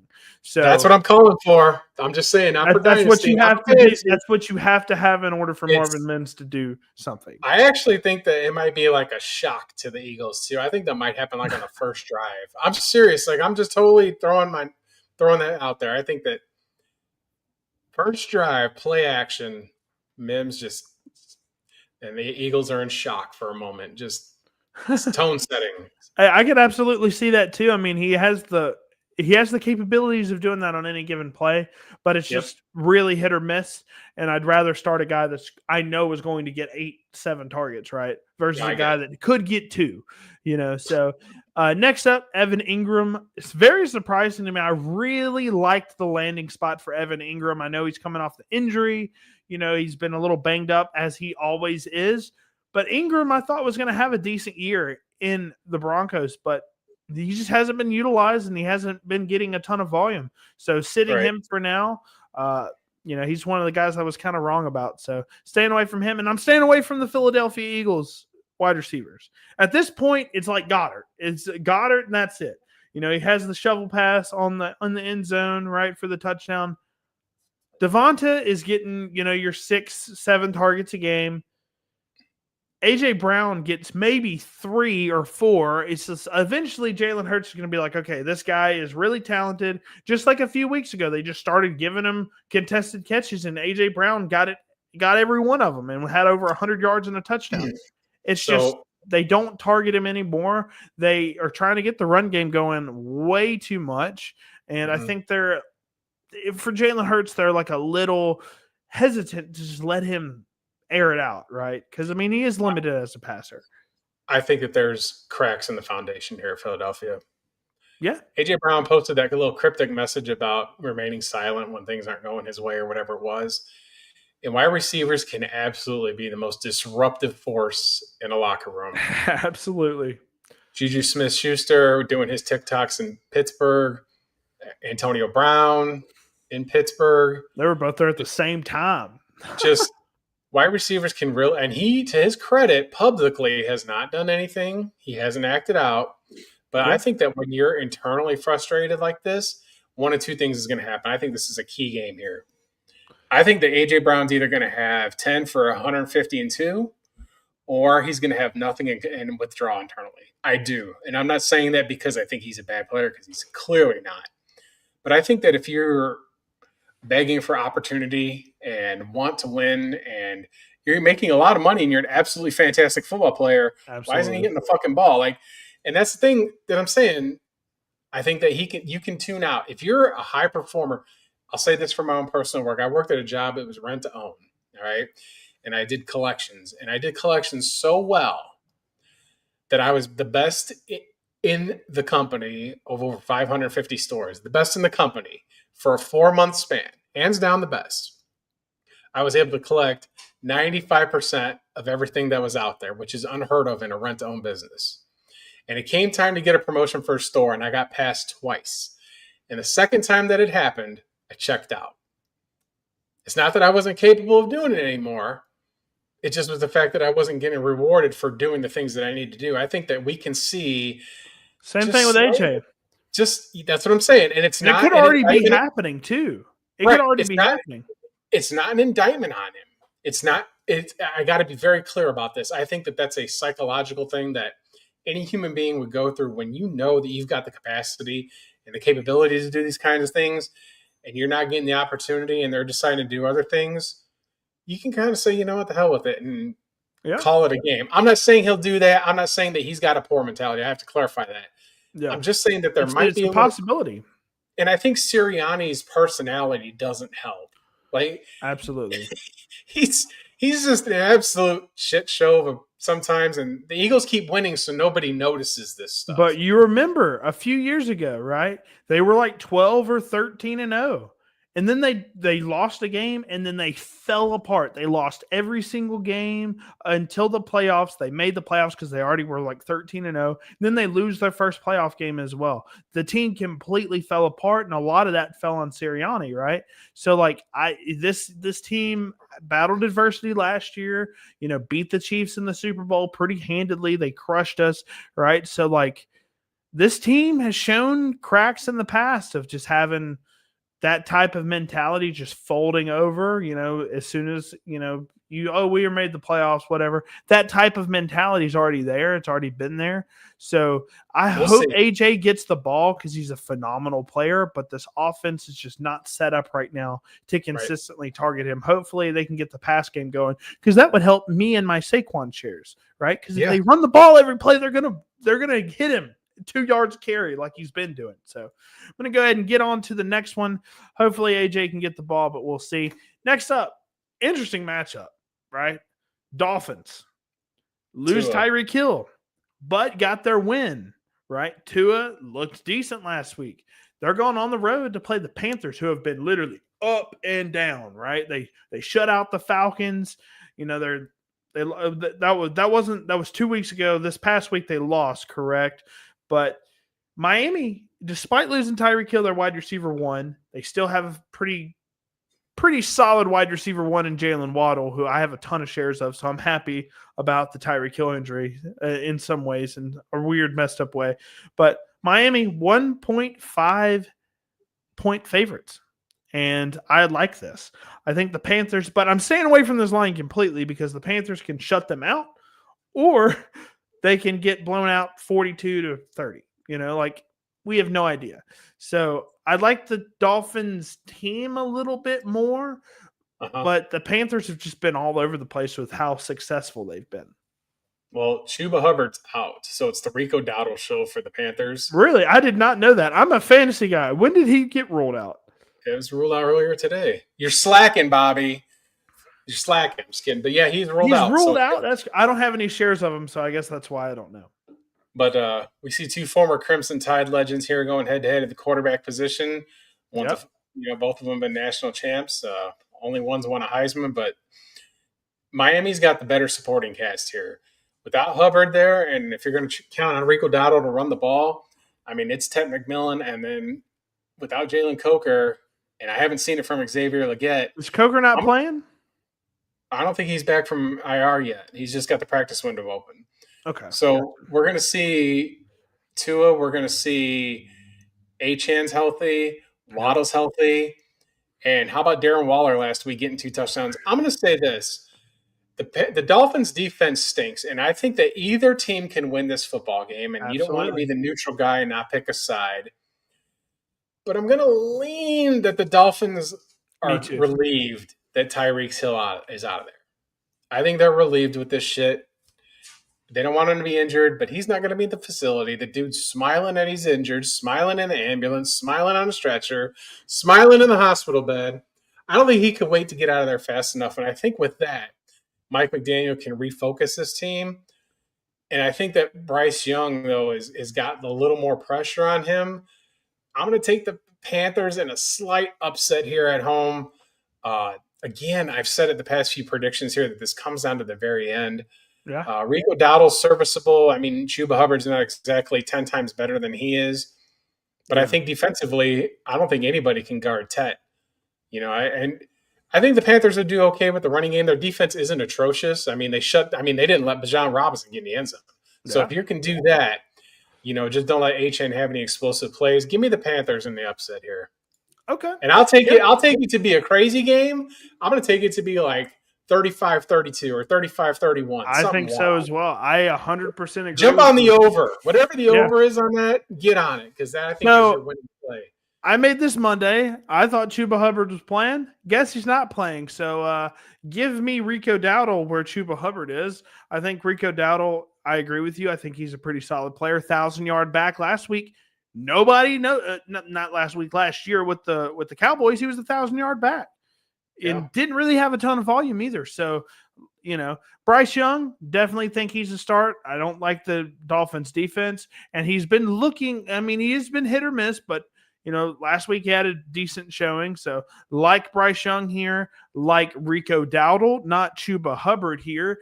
Rico Dowdle, I think that they can have a good performance on the ground. And Tet McMillan, fun fact, one of my subscribers, they wanted a Tet McMillan breakdown since I just did a breakdown on Emeka Egbuka. And I've just watched every single snap from Tet McMillan today. And I have a lot of takeaways from that. I like Tet McMillan. I think he's going to have a pretty solid game against the Dolphins. Jalen Waddle, he is the biggest, riser from all of these like wide receiver twos because of the Tyreek Hill injury. I think Waddle has a ton of upside with the speed, the overall get off the line. I think Waddle, as long as he can stay healthy, it feels like every other game he's exiting the game early or whatever the case may be. Hopefully that gets under control, doesn't get any more concussions or any, minor injuries. If he can do that, he's going to be a problem, I think. And Devon Achane. Not big on Devon Achane as a runner. Not completely. I'm not sold on it, but last week he looked really good. So Achane, I think, is a start. He's going to get minimum 5-6 catches every single week. So if you're in a PPR format, he is, a top 5 back for you. So like Achane, but I think he's going to be limited a little bit in the running game because of Ollie Gordon, but we'll talk about him in a moment. I do think Tua, I don't know if he's a start for me. I think I would start Bryce Young over him. I wouldn't hate to start Tua here, but he's just been very inconsistent so far this year. I like some of what I see. Like the past 2 weeks have been fine, but the weeks before that weren't really fine. So and he's always at risk of just getting hurt. So he always scares me, and I'm staying away from him for now. But if he was my QB2, I wouldn't hate it. Malik Washington, he had a few catches last week. He's the guy that is moving up the most because of the Tyreek Hill injury. I'm staying away from him. I like him as a talent. Did great things in college. I'm staying away from him for now. Ollie Gordon. I think Ollie Gordon can get 10, 12 carries against the Panthers, especially if they end up getting ahead. But he's just very limited. I mean, he has to get a touchdown in order to be relevant, I think, here. So stay away from those types of guys. Leggett, watched a lot of his film. Kind of underwhelmed with what I'm seeing on film. Can't get open. Sometimes he's just giving up on plays. I need to see more from him. He's kind of underwhelmed me. I'm staying away from him. He doesn't get a ton of targets either. JT Sanders, he's a guy that 2 weeks ago had a ton of hype. Stay away from him. He's probably bait. Yeah, it's a good list there. I think Tua is startable, but I mean, if you got a better option, you should go with it. Yeah, and it's absolutely. hard for me to say that as an Alabama fan who absolutely thought Tua was one of the best. I mean, that pinpoint accuracy was just crazy. Yeah. Now, one thing I did see today, I didn't see that Chuba Hubbard got ruled out, but I did see Lamar Jackson got ruled out for this game. So the Texans going on the road to Baltimore, playing the Ravens. Houston minus 1.5 point favorites, and I think that line is probably swelled by now to 2 or 3 points now. I probably take the this is just a really bad line for me because the Texans really aren't that great on either side of the ball. The Ravens have been really good offensively at times, and then other times not so great, and their defense is atrocious despite having a lot of really high-end talented guys. I think I'd go to the Texans here with Cooper Rush at quarterback. He looked really bad when he was playing in the preseason. I think I go the Texans here. They're way more healthy. They at least had some good offensive performances the past couple of weeks. I'm going to go with the Texans here. I like that play as well. I mean, you're going to see Derrick Henry get 7,000 carries in this game. I don't think Cooper Rush, I mean, they've been kind of ignoring Zay Flowers, and Rashad Bateman's actually kind of had a better season, but with Lamar out, you can absolutely just try and stack the box and make Cooper Rush throw the football. Houston is pretty healthy. Their offensive line is just the shits, but I'm going to take CJ Stroud here to hit Nico Collins because the Ravens' defense is awful, y'all. Yeah, it's not the surprising because they have so many high-end players on that defense. But they just aren't getting it done up front. Yeah, I mean, you've got a two-headed monster with Woody Marks and Nick Chubb here. I think that fares better for them. I think that, like I said, Nico's going to get in the end zone. And I think CJ Stroud, man, there's a screw loose with that guy. Did you hear what he said 2 days ago? I did not. He said, I'm 24 or 23 years old. I was looking back at some of my high school highlights, and I just feel like I'm old and I've lost a step. Like, what? Either your offensive line has allowed you to get beat in the head so much that you're going to have the preliminary concussion stay and stuff like that. It was just kind of a wild thing for him to say. But I do think that the Texans do pull this off. I think that the Ravens are going to miss the playoffs at this point. At this point, I mean, they're 1-3 right now. I mean, they've been competitive. The Chiefs did just get destroyed. Derrick Henry has fumbled twice late in the game, which is not normally what he does. But without Lamar Jackson, they take a big step back. I think the line could even be 3 here. Yeah, I'll take the Texans to cover. I think that they win. I think the Ravens are in a bit of a free fall. But sometimes when good teams have a rough season like this, they can kind of do some introspection in the offseason and address things. I don't know what their contract situations are, but they can, go out and get playmakers, definitely get some defensive pass rush. I mean, they did draft that kid from Marshall. Out for the season, I think. And then Mike Green's been solid when he plays, but he's a rotational guy as of right now. And Matt Adikwe was a huge loss at D tackle. I mean, he offers a ton of inside pressure. He's out for a substantial amount of time this year, if not the whole season. So that sucks for them.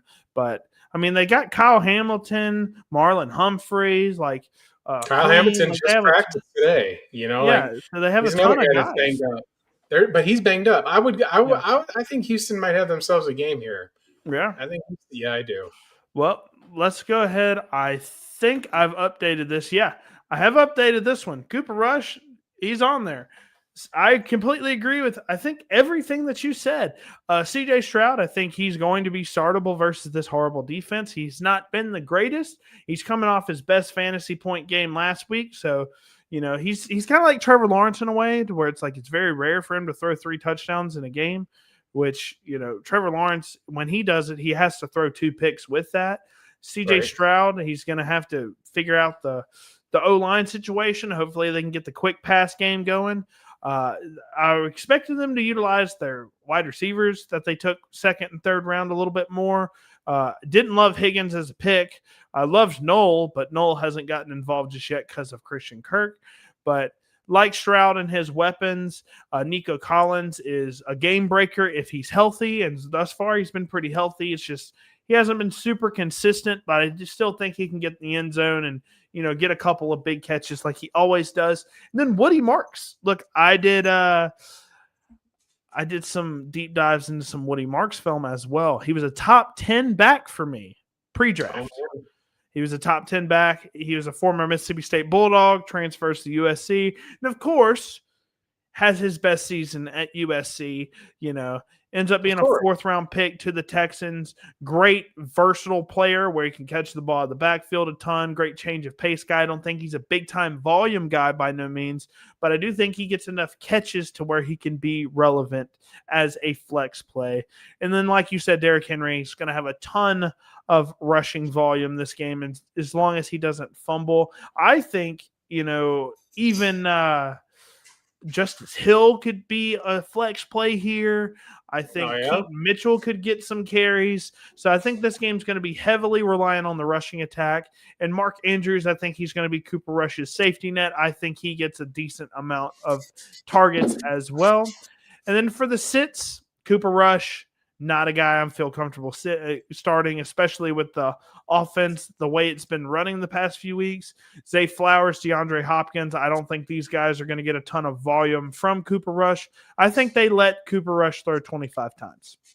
I think that's probably the max that he's going to be able to throw. And that means Derrick Henry, Justice Hill, Keaton Mitchell, those guys are going to get a ton of reps. Nick Chubb, unfortunately, hasn't been super efficient with his carries. They've been limiting his snaps week after week more and more and more. So with Nick Chubb, it looks like Joe Mixon's going to miss the majority of the season with that foot injury that's been hurting him all last year as well. So Nick Chubb and Woody are the guys that are going to be the guys for now. I think Nick Chubb maybe gets 13, 12 carries. And then Dalton Schultz, stay away from him. He's just not a tight end that you're going to want on your team right now. He's probably even a waiver wire pickup at this point. So staying away from him as well. Yeah, comment Ravens are in a downfall right now. Yeah, absolutely. I mean, they're tough. I like your start sit list here. Yeah. Derrick Henry's got a hold on that football. He knows better. Yeah, and you saw what they were doing last week, right, versus the Chiefs, where they were hitting, doing drills. I mean, Derrick Henry's very serious about getting better. He works out really hard, always does drills. But now, one of my favorite parts of the show, we get to go over some cut. Social betting platform, peer-to-peer betting. If you guys are in a state that it's illegal for you to sports bet like me in Mississippi, Cut is a really good platform to just go on there and you can get any odds that you want. You can bet on anything, not just football related. You can do hockey, politics, whatever you want, right? You can make your custom odds and stuff. So, yeah. Today on Cut's official Twitter, they put out a post saying that you could bet how many years Diddy was going to prison for. Yeah. I mean, you can bet on literally anything. So he got 4 for those who care. Yeah. So with Cut, we got 2 stories about Cut. Bobby's got a story, but I'm going to tell mine real quick because Bobby and I had a little wager that we placed on the LSU Ole Miss game last week. Yep. You got me. I took some of Bobby's big board dollars. Thank you, Lane Kiffin. Yeah, man. That offense. Well, you told him already with the 49ers. Yeah, man. So you can go on there. I mean, there was like the game was just about to start, the Thursday night game, and I was like, let me just see because I had some left over from when I deposited, and I was like, okay, let me see if there's any bets available. There's like 95 public bets available. Any over under on the points. Any money line that you wanted, everybody was betting certain things. And if there's not a certain amount of, there are specific amounts of money that you can bet, they set the bet odds, but or the amount that you can bet, you can make your own bet and somebody can do it for you. And you can bet your friends, all that. So I really like Cut as a platform, very versatile. Definitely use Cover 2 Cash and sign up. Yes, and I will say this: if it wasn't for Cut sponsoring us last week, we were able to have Steven Garcia, former Gamecock quarterback, on there. He is friends with the owner of Cut. Cut is an American-based company. It is not offshore betting. It is South Carolina. Yeah. So you'll be helping our SEC country folks. Please use the code Cover2Cash. Sign up, $25. You get a nice little sign-up deposit bonus. There's college football on right now. My free play is about to start. You can get in on it. San Jose State -2 or 2.5, whatever it was. Jump on it. Get on Cut. Subscribe to Cut. Subscribe to this channel. We've got 35 viewers.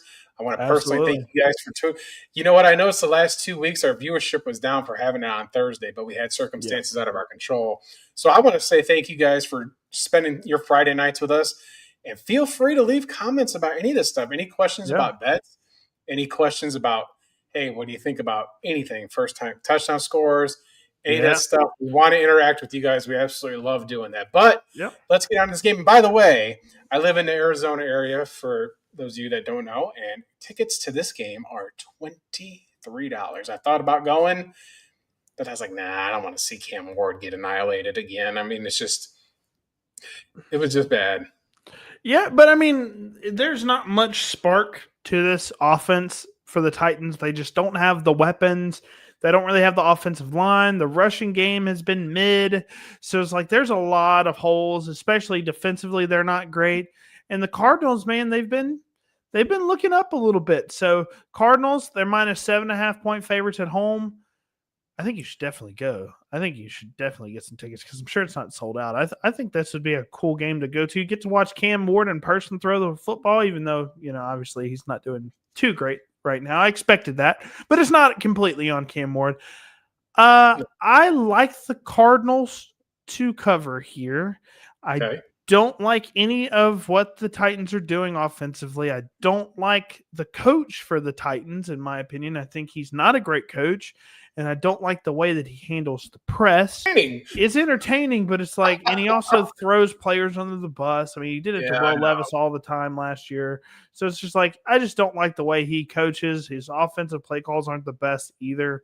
Just like, I mean, the best play on the season for the Titans was a play where the play broke down and Cam Ward just throws it across his body, across the field to Elik Airman. It's just like, nothing that he's done on offense in terms of play calls has excited me one bit. So going with the Cardinals here. Well, I think that this game is an absolute tell. Cardinals are 2-2. They should have beat the 49ers. Yeah. And they realistically, they played terrible last Thursday, but came back at the end and just couldn't finish the job.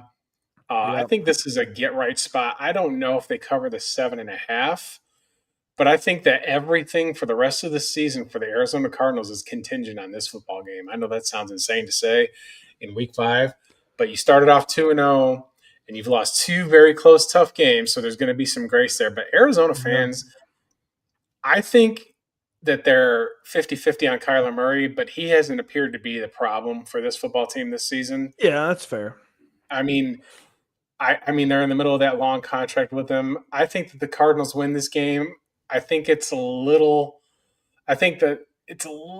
man, that 7.5 is really a hard spot for me to take. It's a perfect just because it's, you know what it is? It's just because the Cardinals struggled against Seattle. But I think that they come out, the more I think about it a little bit, I think they come out guns a-blazing here. Marvin Harrison broke out a little bit last week. They're on the extra rest. They're at home. Maybe I'll have to lay the points here. I'll take the Cardinals to lay the points here. There we go. Look, we're getting you somewhere. I had to think about it a little bit here. I mean, the wheels turning. But, they do have Michael Carter who's going to be running the football because Benson's out. And Amari DiMercato. DiMercato scored a touchdown last week. But those guys aren't on the level of Benson and James Conner. Fair enough. So I think the Titans are going to try and make them run the football, so they might be double covering Marvin. Yeah. But Michael Wilson's a good enough player, and Trey McBride, I think, might have a touchdown. I think the Cardinals cover 7.5 here, looking at it a little bit deeper, just because the Titans are in disarray. And quite frankly, they might leave Callahan at Sky Harbor Airport. He might not even make it back to Nashville. I think Callahan needs to get out of there as well. I think there's better hires out there. So, starts and sits. There's very few Titans that I'm going to start this week, but we'll start with the Cardinals. Kyler Murray, I think he's a great start. With the rushing upside, I think he can have a big game, a big 20-point plus game versus the Titans. It is the Titans after all. Marvin Harrison Jr., like you said, broke out last week, had 60 yards and a touchdown, didn't have the best first half, but, had a big catch. I think they just need to start calling his number more. I know the drops were an issue. I think he's going to start cleaning it up. He knows what caliber he is as a player. He's not letting any of that noise get into him. I think he's going to clean it up, and I think he's going to be a great wide receiver down the stretch. Trey McBride, this dude's, I think, leads all tight ends in catches right now. Definitely leads them in targets. He just gets target. If you're in a tight end premium league, he's my tight end one right now, ahead of Brock Bowers, just because of the injuries right now. So definitely think he's a no-brainer start. Tony Pollard, I think that they really try to get the run game going with him. And, he's going to have like 8 to 10 points probably with the catches and stuff. But if he gets a touchdown, then he's get, 16, 17-point game. So like Pollard, he's been getting the volume. So I like the running backs that get the volumes, even if they don't have the best matchup. And then Manor. I think Manor is going to get enough targets to where he's somewhat relevant. He does need a touchdown to be super relevant, but I think Manor can get 5-6 catches for 60 yards and hopefully a touchdown. Not quite sure how the touchdowns are going to go. I think they'll either go to Tony Pollard or Manor. Fun fact, all of Cam Ward's touchdowns are to Manor. So, fun fact there. Sit. Cam Ward, unfortunately, I like the talent. He needs to develop more. He needs to get some more weapons and a better offensive play caller. I'm just going to say it. Had a tough few games. He's going to continue to have some tough games. He's not going to have a great rookie year, I don't think. But he's a good stash right now in Dynasty. Should not be rostered in one QB leagues at all. Calvin Ridley, I don't know. I don't know what's wrong with him. Last year, he was phenomenal with terrible quarterback play. This year, he's had better quarterback play, way more targets, way less volume. Way less production. He's had drop issues. He's had all sorts of it. He just doesn't look like the same Ridley from last year. Now, I know he's 30. He's on the wrong side of 30, actually. I don't, at this point, I got to stay away from him. He was one of my value plays in Dynasty. If you guys were contending, I said, hey, go buy this guy for a second or a third. Thus far, he's proven me wrong, unfortunately. So, need him to start figuring it out. He knows he's a good player. He knows he's a great talent, but he's going to have to figure it out. Chigakonkwo, I like him as an athletic tight end, but he's just not getting the volume. He's not staying consistent. Michael Wilson as the wide receiver too, stay away from him. D. Mercado and Michael Carter, stay away from both of those guys. Like you said, the talent level is not necessarily there, and I think either one of these guys are irrelevant unless they score a touchdown. Yeah, it's a pretty good sit list there. Just a disaster piece in Nashville. Yeah. But I think they're going to bring in a new coach next year. I wonder who they have in mind. But, the NFL had there was another, it was a big news day. Hamas has given up the hostages. Diddy's going to prison. And the third one was John Gruden won his the NFL. The court said the NFL cannot throw this out, and it won't go to arbitration because of what happened to him. So I think John Gruden's going to get paid, and it would be amazing if he was the next coach of the Tennessee Titans. I know some of the things that he said in the past, the whole email thing, whatever. I know he said that he got set up, which could have happened. But, for me, John Gruden as a person is awesome. He's awesome. He loves football more than any person probably on the planet.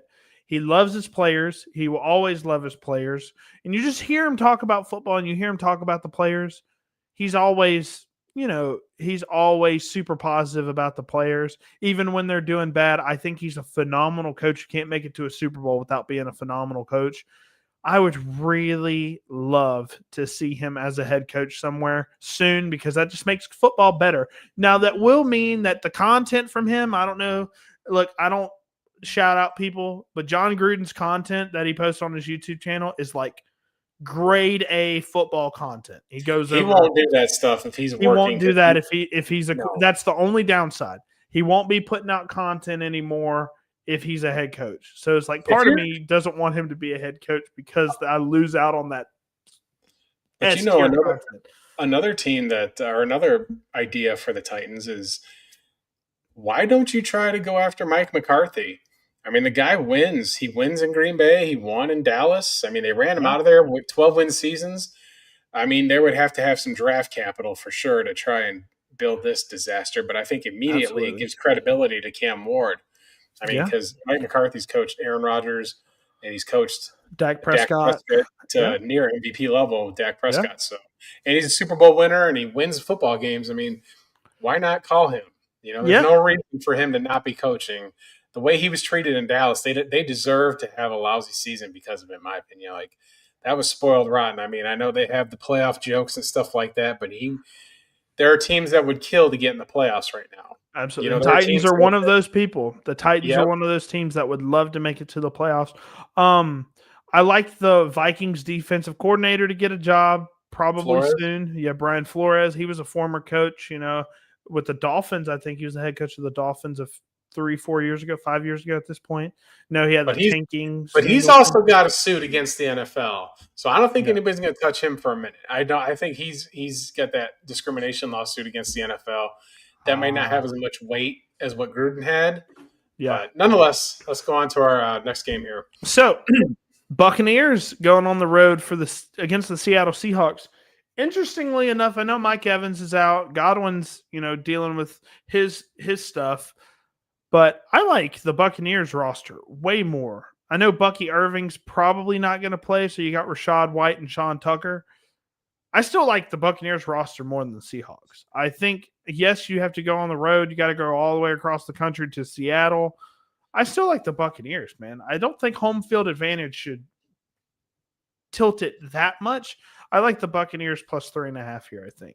I'm super high on the Buccaneers, though. I have them as like NFC championship contenders. So, well, I'm a big fan of Baker Mayfield. Who isn't? What person would not be cool with Baker Mayfield? It's ridiculous. He's like, you know what he is? He's everything that you wanted Johnny Manziel to be. Absolutely. You know, that's it. The attitude, but with the winning and with the talent and with that spark. But I don't think that they cover in this game. I think Seattle's got it in check. Sam Darnold has shown that it wasn't just the system in Minnesota. Impressive win for them. They've got Walker in there. They've got Charbonnet in there.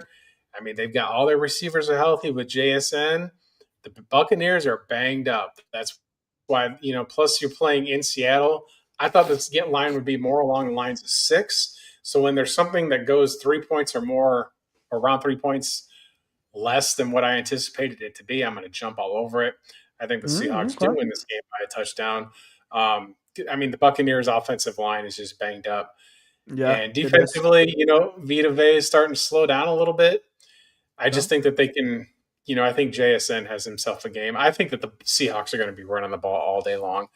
And I think that, you know, we're talking about trades here. So in my main Dynasty league prior to the season, I traded Jamar Chase for 3 firsts and Egbuka.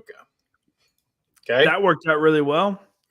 Then the guy that I made this trade to had Malik Neighbors. And I texted you on this. Mm-hmm. And I just acquired, I'm not contending for those that care. I got Bryce Young and Malik Neighbors for Egbuka. And I think that this was a matter of pure strategy of me selling high. Yeah. I don't know if Egbuka is going to be able to maintain this. And I'm always, when they're rookies and they're balling out crazy like this, are they going to be able to sustain it? And we're going to see here a little bit if they are, because when Godwin came back last week, he immediately started eating his shares. He had like 9 targets. I mean, he I'm only gonna had take. like one catch or something, but like, yeah, a Yep. ton of I'm, targets. I think you're going to see Egbuka come crashing down a little bit, but like I said, I take the Seahawks here. If I got Egbuka, I'm selling him for Yeah, what I can you get. know, I'll go off on a slight tangent here. I do think Igbuka's a start. I mean, he's going to Yeah, have to prove me otherwise. But I yeah, did watch the film, and while I do think he's a really smart player, I think he's got really reliable hands, some solid route running. He underwhelms me. I'm not going to lie. I think yep. Baker Mayfield really, like, really helps out his receivers. I mean, emphasis on really. Chris Yeah. Godwin last year was the wide receiver one when he got hurt overall. He was like, I think week 6, he was the wide receiver one through those weeks. Who was throwing him the football? Baker Mayfield. All right, the If Tiger. Chris Godwin was 23, 24 years old like Igbuka is right now, and he was playing like that, people would be saying the same thing about Chris Godwin that Emeka Igbuka is getting right now. I like Igbuka. I think he's a solid player, but he offers zero yak ability, like zero. I don't want to hate on him because he's been great, but he Yeah. has zero yak ability.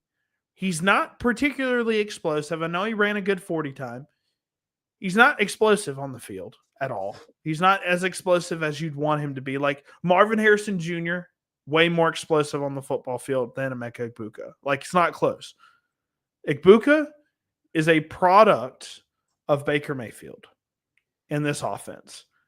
I think you are correct. I think he's going to slow down at some point this year, especially when Mike Evans and Chris Godwin come back. And when that happens, you'll be able to buy cheaper at the end of the season. Now, saying all that, I do think both of these receivers are going to get some work. So definitely, Yes. I love the play because guess what?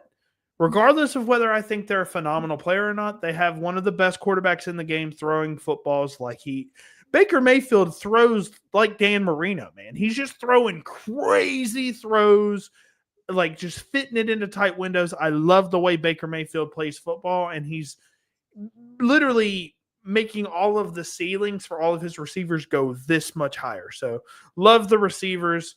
Sam Darnold, I didn't know if he would play that great outside of the system because we've seen quarterbacks from the Minnesota Vikings go elsewhere and struggle really badly. Sam Yep. Darnold, I'm so happy because he had a really bad start in Carolina. The New York Jets, they kind of made him a backup. And then Darnold finally gets his thing going. I'm really proud of him. I'm glad that he's doing well, and he's got a really high-end stud that he gets to throw to a ton, and that's Jackson Smith-Njigba. People were saying he was a bust his rookie season. He was really underwhelming his rookie season, and When people were people calling say him a that, bust. Yes, I hate that. absolutely, Like, they said that. they say it after 3 games. Like, people, all right, I'm going to go on a They little said rant. Marvin Harrison Jr. was a bust. Stop it. You've got to stop calling people a bust halfway through their rookie season. Yeah. You don't know ball. You need to watch this channel and learn how to understand what football is. If you're saying, he's a bust, he's a rookie, he's a bust. He didn't have 1,000 yards as a rookie. I can't stand it. The second somebody tells me some dumb shit like that, I immediately tune them out because they're regurgitating only little things that they see, and they don't have any nuance when it comes to watching football. So you're just a dumbass. You are Look, a dumbass. Jackson Smith-Njigba. Do not be a dumbass. I knew the moment he got drafted, I was like, he's going to have a slow season because of who they had at quarterback. Geno Smith at the time was the quarterback, wasn't particularly great, and DK Metcalf was already there, and they were trying to force feed DK the ball. Tyler Lockett was still there at the time. Jackson Smith-Njigba, they brought in Cooper Kupp. People were worried, where's Jackson Smith-Njigba going to play? Is he going to play in the slot? Because they just brought in a slot guy in Cooper Kupp. Well, the answer was JSN's going to play the Z, and JSN's just really good at playing the Z. I mean, he's a phenomenal wide receiver. He's up, I think, top 5 in fantasy right now. He is just cooking, and there's a reason he was a first-round pick. He went to the Ohio State and dominated at Ohio State for a reason. He's got some durability concerns in college, but thus far hasn't hurt him that much. love JSN. He's an absolute start for me. Seems like every time the Seahawks are on, I'll look down at my phone sleeper notification. JSN just got caught a 35-yard pass. His yak ability is insane. I mean, he can catch a 5-yard hitch and take it for 30 yards every single time. So love Jackson Smith and Jigba. For the sits, Rachaad White is not somebody that I'd start even if Bucky Irving's out. He runs hot every now and then, but I mean, in 2023, he was the lead back for them, and he had I want to say 3.2 yards a carry. I mean, he had 70 catches. He had 70 grabs, and that's the thing. I mean, I'll let you finish your sits, but I'm pushing back on him. Yeah, I mean, that's fine. I think Sean Tucker can eat into the carries a little bit more, and I think Rachaad White's going to be more of the, third down guy that can get the passing down work. With the amount of receivers that they have now, I think it really caps the amount of footballs that he's going to catch. So as a runner, he's very limited, and I think he's limited in the passing game as well because of the receivers that are there. And Cade Otton, somebody offered me, because I'm in one of the leagues where we start 2 tight ends and it's 0.75 tight end premium. So tight ends are very valuable. Yeah. I said, and I don't have a third tight end right now. So I'm starting Tucker Kraft as my tight end 2, and the Packers are on bye. So obviously not great. So I said, hey, I need a tight end. Somebody says, I'll give you Cade Otton for Trey Benson. And I was like, no. Go away, because Cade Otton is that zero. He's literally a zero pretty much every single week. He may get 2 or 3 catches. The only reason he has any semblance of value is because last year Mike Evans and Chris Godwin were out, and he was the only guy. It was him, I think Sterling Shepard last year, that were catching footballs. And Cade Otton had a couple of really big games, 6 for 60 and a touchdown was a big game for him. He is not the guy you want to start. Do not start him unless you literally have I get it. They say he's a huge sleeper. He's had one big game in 2 years. I'm staying away from him. Well, that's why he's a huge sleeper. You take that big risk. And then staying away from Cooper Kupp. He had one big game in week 2, I believe, for 95 yards. He's just not consistent. He just hasn't been getting consistent volume. This guy really fell off a cliff due to injuries in 2021. I mean, Triple Crown winner, one of the best fantasy seasons from a wide receiver ever. And since then, just hamstring issue, over and over and over again, and just hasn't able to really recover. He had a couple of big games for the Rams last year, but since then just hasn't really done much, unfortunately. I think he's pretty much zapped. And the running back rooms, I know people are going to push back from Kenneth Walker a little bit. That's fine. I do think Kenneth Walker is a decent running back, and he has the chance to blow up at any given time for a big-time run. I think he's a very super talented back. But this running back room, the outside zone scheme that they run, I'm just not a big fan of. And Zach Charbonnet doesn't look like he might play. If he does play, he's going to be very limited in when he plays. So Gonna stay away from the running back room. Maybe Kenneth Walker comes back to bite me, but I think Kenneth Walker, for me, I just don't have any shares of him, thankfully. I'm staying away from him. I think you could start Rachaad White. I don't think he's going to be a third down back. He's going to be the lead back with this injury to Bucky Irving. Good opportunity for him. I mean, he's shown that when he was getting carries in that come from behind game for the Buccaneers a couple weeks ago, that he can really turn it up.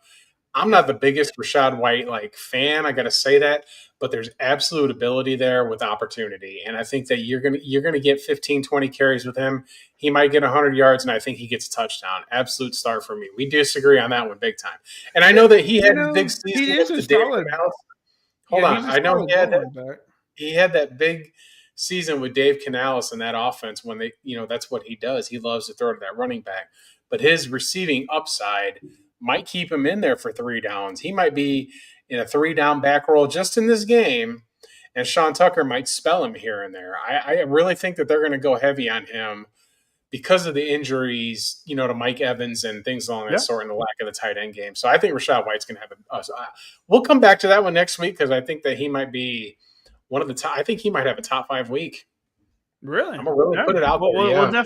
We'll definitely have to look at that for sure. I hope for the best. I love underdog stories. So next up, teams on what's up? Hold on one more second. We have 40 viewers. Thank you guys for tuning in. It started out with like 10 or 12. We were 3 times that at 40 viewers. I know that some of my friends are watching. I appreciate you guys. Please subscribe to the YouTube channel. Subscribe to Bobby's YouTube channel. Bobby puts out these breakdowns with film. He gets film from God knows where, tells you why he picks these players, why he does the starts and says he puts that list together. I'm going to have to clarify that. I'm the betting guy. He's the fantasy guy. This merges really well because we both love football. Absolutely. We love our listeners. We love our viewers. Feel free to interact with us in the chat. So I just wanted to give a shout out. Big thank you to you guys. Yeah, and let's absolutely. talk about this fun one. This is going to be a fun one here. Two teams on completely opposite ends of the spectrum right now. The Bengals are sky falling. They started off 2-0, and now they are just getting schooled by everybody that they play. The Lions are just destroying everybody that they play right now. Very explosive offense right now. Detroit are minus 10.5-point favorites. I've made plays in the past where it's like if I see a 10.5-point or more line, I'm always going with the underdog unless it's the Jake Browning Bengals. I'm going to go with Detroit to cover here. I think that they can beat them by 15, 20 points, man. I think that they could just destroy them with how they played last week. I don't even know. You might want to get Ripien in there, man. Brett Ripien might be the guy for a second because Browning just does not look like he's the guy right now. So I think a couple things here. First of all, the Bengals should go get Kirk Cousins to salvage this. Or Jameis. I would go get Kirk. You want somebody who's got experience throwing to elite receivers, can run an offense. He's recovered from that heel injury. He admitted that it slowed him down last year. Now he's fully healthy. I don't know if the Bengals can take on that salary for the year, but I think the Falcons would be willing to eat a portion of it and get a late round pick. I think the Bengals, based on how this plays out, because Burrow's going to miss so much time, and you're paying a ton of money to a lot of players this year, and I think it would salvage your season. But yeah, I'm going to go super long shot here and call for the upset. You're going to say money line? I'm gonna take the points clearly, and I'm not going to tell anybody to bet the money line. This is a little side bet that I'm going to do with myself here because I think that a couple things here. First of all, there have been games where Jake Browning's balled out. He did it last year, and I think the Lions defensively, their best corner is Terrion Arnold. And let me tell you something. He went to Alabama and is beloved by Alabama fans because he was a team captain and he had that great relationship with Nick Saban and he's a great kid. But this man has been getting cooked. I mean, I saw some charts online. He's the worst corner in the NFL right now. And they don't have the defensive firepower to keep up with Higgins and Chase. I think that this Bengals team is going to be full of piss and vinegar and win this football game. And I'm not saying that because I like the Packers. I'm not saying that it's an indictment on the Detroit Lions. But I think that Chase is going to have a career day. I think Browning's going to be like, fuck it, I'm throwing it up there, and whatever happens, happens. And I think that they're going to play – this is a 4-vert type of game because the Lions secondary is not great. Kirby Joseph has been absolutely absent. And Brian Branch – I love him as an Alabama player too, but you can get in his head. He gets fired up and he makes mistakes and gets costly penalties. The game is in Cincinnati. I just think that the Lions just succumb to it. They're going to get shocked. Like it just feels like, they just played the Browns. They beat the Browns down, and then they beat the Bears down. They're 3-1. Their loss was week 1. I'm calling for the upset, the outright upset of this game. You heard it here. Maybe I eat crow, then it's really a no-lose proposition for me to call an upset of a 10-point team, and it doesn't happen. But I just think that the Bengals are going to win the football game. Well, I have I have a specific start because I think this game is going to get so out of hand for the Lions. So I think Goff has been playing at a top 8 level for the past 4 years now. Got to start him. Yes, he offers you no rushing upside whatsoever. I get that. But in terms of a passer, he's been cooking the past 4 years. There's no sense that he's going to slow down anytime soon. If he's your QB2, I'm so happy. I mean, he's my QB3 behind Mahomes and Caleb Williams. So happy that he's my QB3.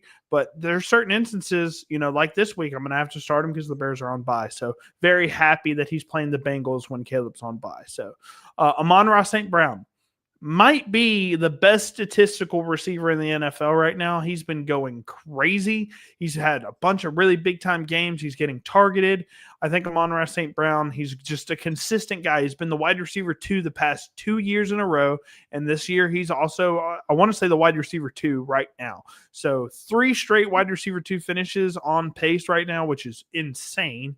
So love Amon-Ra St. Brown. Jahmyr Gibbs, I think he's going to have an explosive day. This Bengals defense is atrocious. So I do think that the Lions team is going to get out of hand very quickly. And when that happens, they're going to go to the run game. And that's why I'll segue into David Montgomery being a starter. Last week, it didn't do anything. The week before that, had a 30-point game. So it's like David Montgomery, I think once he gets going, they're going to start utilizing him more whenever they're up because they don't want to risk the Jahmyr Gibbs injury. And that's who they're going to give it to just punish the defense, right? Because this guy doesn't get tired and he's going to bulldoze through you. So David Montgomery, I think, is a really good start right now in your flex spot. And I think he gets a ton of carries in the second half when the Lions are ahead. And Jamar Chase. Look, Jamar Chase hasn't been great this year because of the injury to Joe Burrow. But still, you drafted him probably first overall in your 1 QB leagues. He's probably your wide receiver 1. You paid a lot to get Jamar Chase. If he's on your roster, you have to start him. It's just, you have to, because he's that talented. He's that explosive. He can give you a 50-point game. He's probably the only wide receiver right now that has true 50-point upside any given week, regardless of who his quarterback is. This is that week. And he could be... I will say, I think the Lions are going to be up, and Jake Brown is going to have to just throw it up. I think, and like you're saying, you think they're going to do that from the beginning, and I think that they could do that, and it could be a shootout. I think the Lions are winning everywhere at every position outside of maybe the wide receiver 2 spot. Right now, I like Amon-Ra St. Brown more than Jamar Chase because of how they've been playing perspectively. Amon-Ra's been playing better football than Jamar Chase. And that's because of the offensive situation, of course. But on to the sits. Jake Browning, staying away from. Do not start him unless you absolutely have to. T. Higgins has been widely irrelevant since the Joe Burrow injury. Unfortunately, I hope T. Higgins can come back because I love his profile as a wide receiver. Great possession wide receiver. Reminds me a lot of DeAndre Hopkins in his prime, but DeAndre Hopkins didn't have a ton of injury issues like T. Higgins does. Chase Brown, one of the least efficient running backs in the NFL, still to this day through 5 weeks. Stay away from Chase Brown. If he's on your team, try to sell low on him. Well, I guess don't even sell low on him because when Joe Burrow comes back, he might get a little bit of upside, but do not start him. Sit him until he has a big week and then sell him. Mike Gesicki, he's probably droppable in both Dynasty and redraft leagues at this point. He offers little to nothing in terms of upside right now, unfortunately. Last year he had a couple of big games, but right now he's a nothing burger. And then last but not least, Jameson Williams. He's a guy that can get a 60-yard touchdown out of nowhere, but I think with this game script, he's not going to be utilized a lot, and I think he gets 4 targets maximum on the day. So staying away from Jameson Williams. He's only relevant if he catches a touchdown, so staying away from him. Yeah, sounds good, but I'm going to start I might start T. Higgins here. Yeah. And I even might start You probably Browning. have to. I think I might start Browning here because of how lousy the secondary is for the Detroit Lions. I mean, like I said, Arnold gets cooked, man. He gets cooked, and I think that that's what's going to happen here again. It just feels like upset. I think that this is what's called a look ahead spot here too. Yeah. Because next week the Lions head out to Kansas City, and they can easily be having their eyes looking down the field for something along those lines. It just feels like that's the case here. So I think you could start Browning. I think you could start almost anybody not named Chase Brown in this game and get a ton of points. Well, I'm glad that we agree on Chase Brown because I think he's a terrible running back. No offense to Chase Brown. Next up, we have the Washington Commanders going on the road to play the Los Angeles Chargers. Two teams on the up and up. The Commanders, they get Jaden Daniels back this week. They've been playing good football with Mariota. And the Chargers, they're coming off of a loss to the New York Giants, but they still, they had some chances to win that game. Omarion Hampton's looking phenomenal. QJ's looking phenomenal. Keenan Allen's been doing great outside of last week. Lad McConkey being your third option, you probably feel great about that, right? Oronde Gadsden at tight end's been doing good for the Chargers. I love everything about this Chargers offense. Terry McLaurin, I believe, is out for this game, so that is a big loss for the Commanders. That's why I'm leaning the LA Chargers minus 2.5. I think the line is currently 3.5, so I'm going with the Chargers here.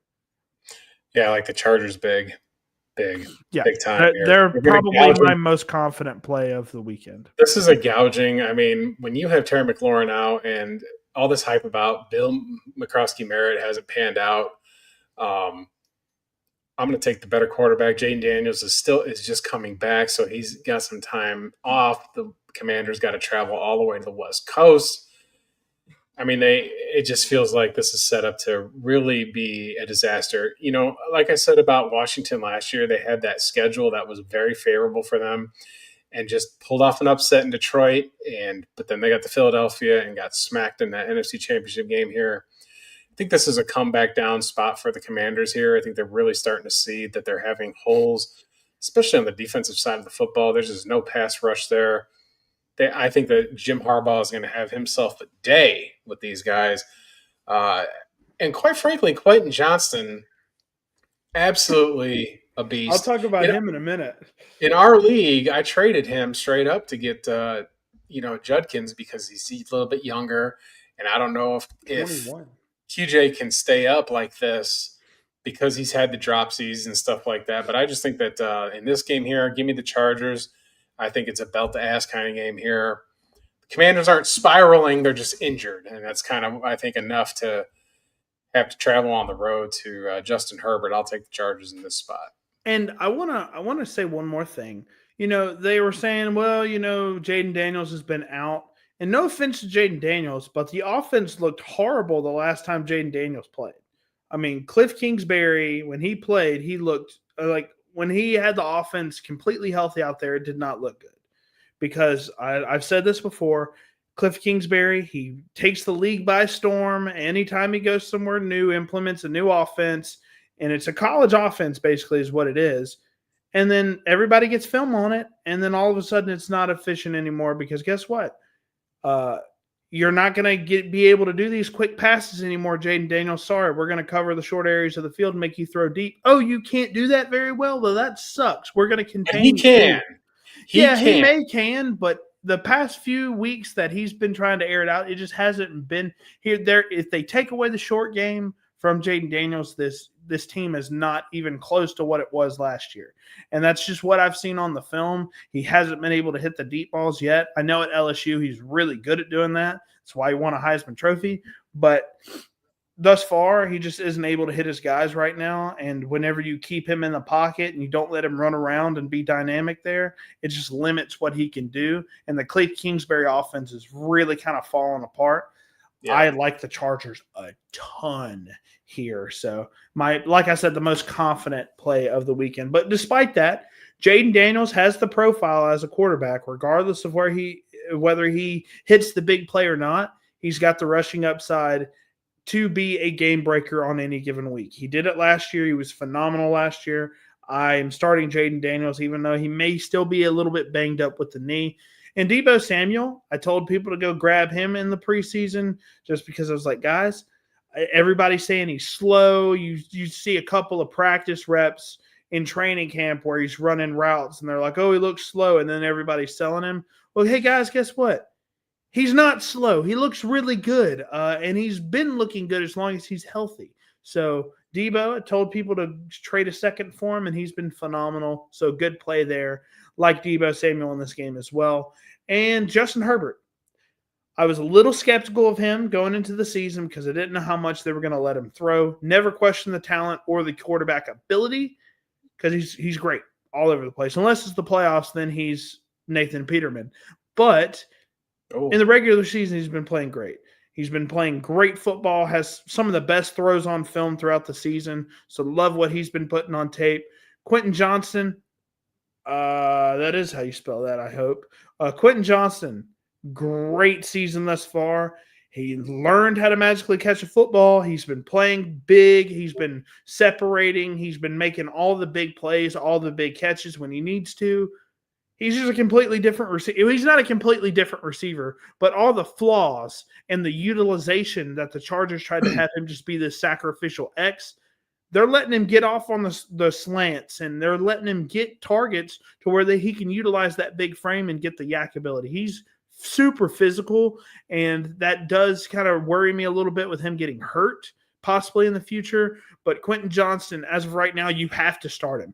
I'm starting him over some solid wide receivers this week because I believe in him that much. I mean, I can't argue with the film. He's been phenomenal. And I will say this about guy, him. Yeah, go ahead. Hold on, before you get to him. His first 2 seasons, he was having issues with drops. Absolutely.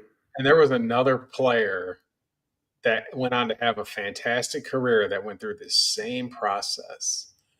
First 2 seasons had serious drops. They were ready to run him out of town, and then he picked it up. His name, Devontae Adams. This could very well be a situation. Quentin Johnston gets open, man. And it was hard for me to trade him, but I know what I needed for my team. But I'm a big QJ guy. They're very similar players, too.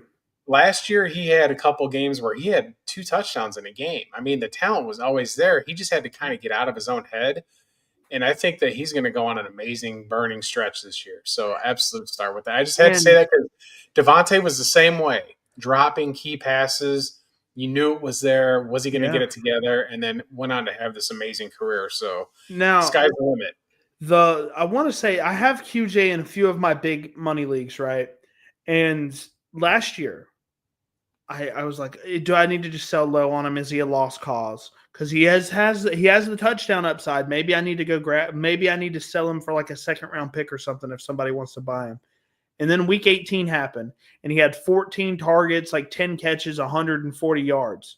And I was like, no, I got to hold off. And I held off, and it's paid dividends. So Quentin Johnston, thank you for proving me wrong. You're a stud. You're an absolute stud. And then last but not least, look, I hated to see Najee Harris go out like that. I mean, that's just really bad, shitty injury to have, especially for a running back. It's very tough.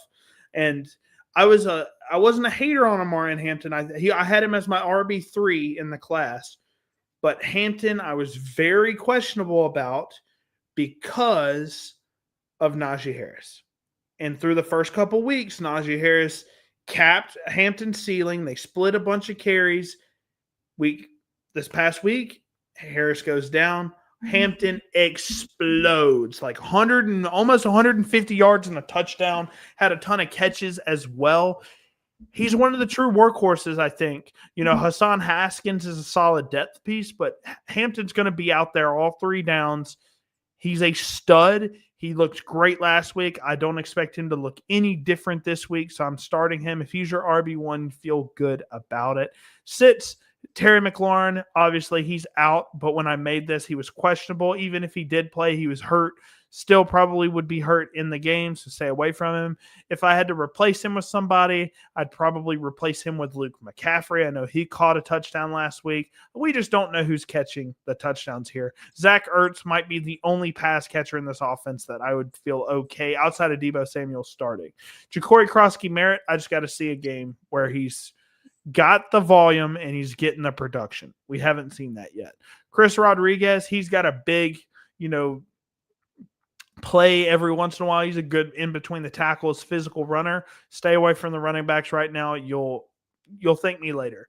Lad McConkey, at some point, he's not injured, I don't think. But for me, I have to just stay away from him. Because at this point, for now, it's for now. Consistently underperforming. I love him as a player. Reception, perception, if you like Matt Harmon stuff. elite reception perception profile. He gets open all the time, but he just hasn't been able. He had 7 targets last week, 1 catch, 11 yards. That's 2.1 points, guys. This might be his game where he goes crazy, but right now Keenan Allen's cooking. Quentin Johnston's cooking. They're going to get it going on the run game with Amarian Hampton. They're going to give him a ton of carries. Rondé Gadsden, there's just too many mouths to feed. And Ladd McConkey, not a big touchdown guy. Quentin Johnston is a big touchdown guy, so I'm staying with QJ here instead of Ladd McConkey. And Trey Harris, I don't even know why I put him on here, but he was their second-round pick, wide receiver. He has done basically nothing this year. Stay away from him. I mean, he might have a big play here and there, but staying away from Trey Harris for now. Good list. Good list here. Yeah. All right, we'll move on to the next game. Sunday Night Football. This is the thumbnail. The Patriots, New England Patriots going on the road to play the Buffalo Bills. Now, the Bills played the Saints last week, and it was a competitive game. I'd like the Patriots plus 8.5. I think the line's moved to 7.5 right now. I think the Bills do win this game. I think they win by 3 to 6 points. So I'm taking the Patriots here in the points. I really love they put up over 40 points last week. I love what the Patriots have been doing. They've been slowly getting better and better each week. Drake May looks like he's developing week after week after week, and that's scary with his potential. I like Travion Henderson a lot. I love, the Maj Podge of receivers that they have with Stephon Diggs. He went over 100 yards receiving last week. Kayshon Boutte has been solid, right? So they have some weapons. So I'd like the Patriots to cover here. I think that they'll lose by 3 to 6 points. They might lose on a game-winning field goal, or they might take the Bills' first loss. They might give them their first. So I like the Bengals in the big upset, and you like New England in the big upset here. It's good to have that kind of. New England has players that I like. I like Drake May a ton. So. I'll say this. The Bills gave up a ton of points to the Ravens and shouldn't have won that game realistically. Yeah. If we're just being honest about it, took a miracle comeback, and it kind of changed the trajectory of Baltimore season.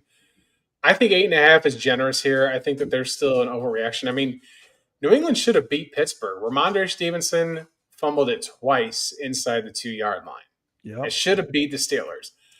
I like the Patriots getting the points here in Bills Mafia. I think that they can hang with Buffalo.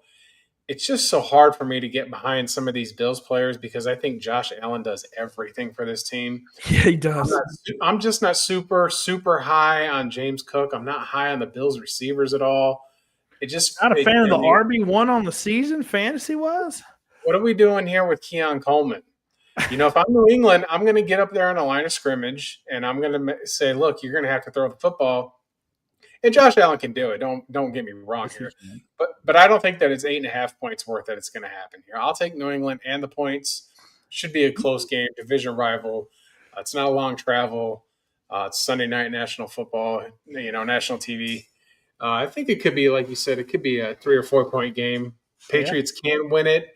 Not sure if they do or not. But, it could be the Bills. I mean, it could be the Bills' first loss. It would absolutely rip up Bills fans to lose at home to the Patriots for their first loss of the season. Tom Brady tortured them for 20-something years. I'm sure that they're sick. They're sick of New England, and they want New England to have a Jets-like career for the next 20 years for all the abuse. I feel it, man. I understand it. But for the start sits, I think Drake May, he's one of those quarterbacks that has the rushing upside, and he's been looking really good throwing the football here lately. So, he's had some questionable throws, especially last year. He had a ton of questionable throws last year. This year, he's cleaned that up a good bit. He still throws, a questionable throw here and there. But Drake May, looking phenomenal. I love him. And in terms of a QB1, I think he's fine. And then Travion Henderson, I say it every single week. He got his first touchdown last week. He had, I think, 12, 13 points last week. So love what Travion Henderson's been doing. He hasn't been super efficient with the carries, especially last week, but he got his first touchdown. He's gotten the passing game work down pat. I think Ramondre Stevenson, he didn't look good again this past week. So I think Travion Henderson's going to get even more carries than he did last week, and he's going to lead the team. He led the team in touches at the running back position. I think he'll lead the team in carries this weekend. And then Stephon Diggs, a breakout game, over 100 yards. Looks like they're finally getting some chemistry together between Drake May and Stephon Diggs. I know Stephon Diggs has all the off-the-field stuff, he is a head case sometimes, but we knew that. We knew that during his time at Buffalo. I mean, we knew that. Minnesota. Yeah. So it's like we understand what he's got going on, but he's still a good football player, even at his age, coming off a major injury. I think Stephon Diggs is a solid flex play if you need him. Josh Allen, he's QB1. There's nothing to say that hasn't already been said about Josh Allen. Great passing upside, will have a rushing touchdown. It's crazy because he has more rushing touchdowns than like Thurman Thomas. He's got more rushing touchdowns than Christian McCaffrey. Like a ton of solid running backs. Josh Allen has more rushing touchdowns than them. That's just how crazy of a player he is. And then last but not least, I got to start James Cook. I know you said you're not high on him, but James Cook is the RB1 in fantasy. He's scored in every single week. He's had over 100 yards in every single week. He is just destroying fantasy right now. I thought, honestly, last year he had, 13, 14 touchdowns. And then before the past 2 years before that, he had like 8 total touchdowns. So I felt like last year was a little bit of a fluke with the touchdowns. He's on pace for a 20 touchdown season right now. So obviously I don't think that's going to happen, but like he's really on pace to do some special things this year. He's like the Saquon of last year. Yeah. So it's like, I have to start him. You have to start him until he gets hurt, I think. He's just having that good of a year. And then for the sits, Kayshon Boutte finally finds himself on the red side of this graphic. And I think it's because of the emergence of Stephon Diggs. Boutte is probably an okay flex play, but at this point, he didn't get a lot of targets last week or the week before that. So he's starting to kind of cool down a little bit. Ramondre Stevenson, already talked about him. He's been struggling. At least he didn't fumble last week, but he's just not been efficient with the football, and I think Travion's probably their guy moving forward. Khalil Shakir, I have him always. He had a touchdown last week. I think he had 16, 17 total points. But like I said, if he doesn't catch a touchdown, he's like 8 points, 6 to 8 points every single week. So I'm staying away from Khalil Shakir right now unless I don't have any better options. Josh Palmer, stay away from him. He's a bait option. And Keon Coleman, I had a big week 1 game. Since then, it's been kind of quiet. Hasn't gotten a lot of targets. I love Keon as a player. I think he's a super funny guy as well. But for now, I'm just staying away from him until he gets consistent targets. Fair enough. Those are fair assessments. I think with the Ramondre, though, I think that is he still starting? It's weird. So, he had 12 carries, I think, last week. Travion had 11, but he also had 4 catches. So, they're really kind of splitting carries. By the end of the game, Travion was the guy that was getting all the carries. They did have a really good offensive performance, but it's kind of like a split backfield right now. But I do think Travion Henderson will take over very soon just because I think Ramondre Stevenson had 3.1 yards a carry or something like that. So staying away from him, definitely. One of my favorite games of the week. I'm a Kansas City Chiefs fan. They're playing the Jacksonville Jaguars. Monday night. In Duval County. I am taking the Chiefs here. I don't believe in the Jaguars. I don't like their offense. Their defense is okay, but I think they've snuck away from some pretty bad teams. I know they're 3-1. They have a better record than the Chiefs, ironically, but I like what the Chiefs have done in their games, even when they lose, better than the Jaguars have done in their games. Trevor Lawrence, at this point, I'm just not a real big believer in fantasy-wise. Travis Etienne, we have a really good run defense.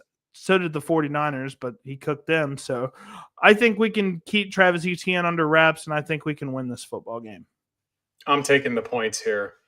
Because Kansas City just has not shown an ability to blow anybody out. We just blew out the Ravens. Hold on. let me finish my point here.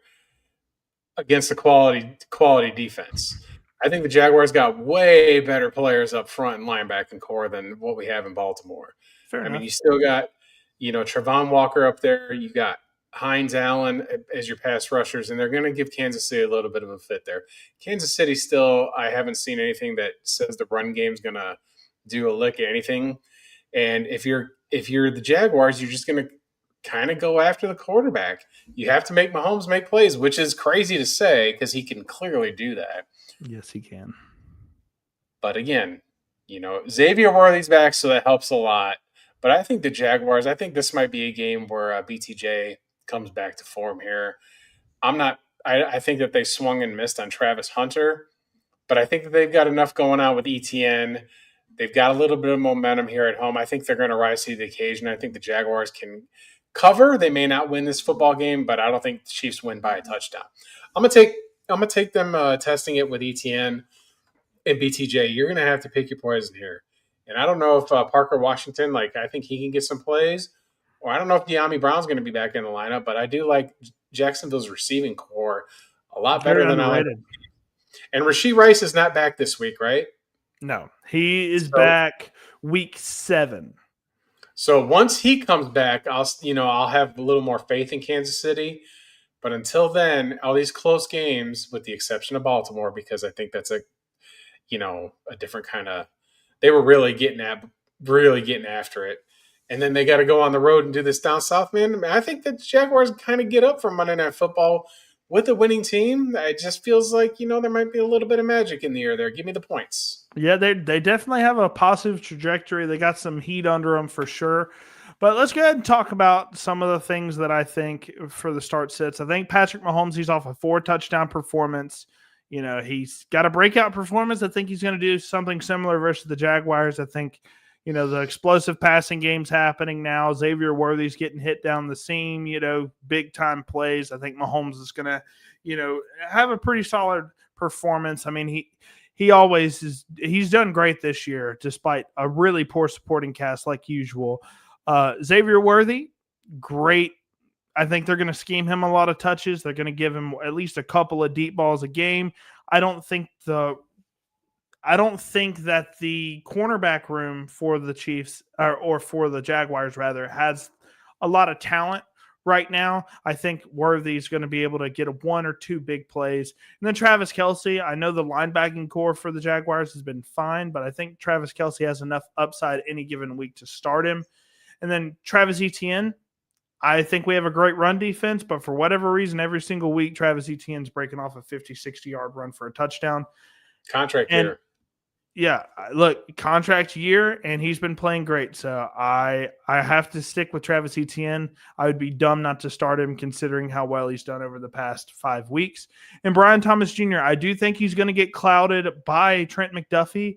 But at this point, I mean, BTJ has the explosive upside on any given play to have an 80-yard touchdown. So I like him a lot.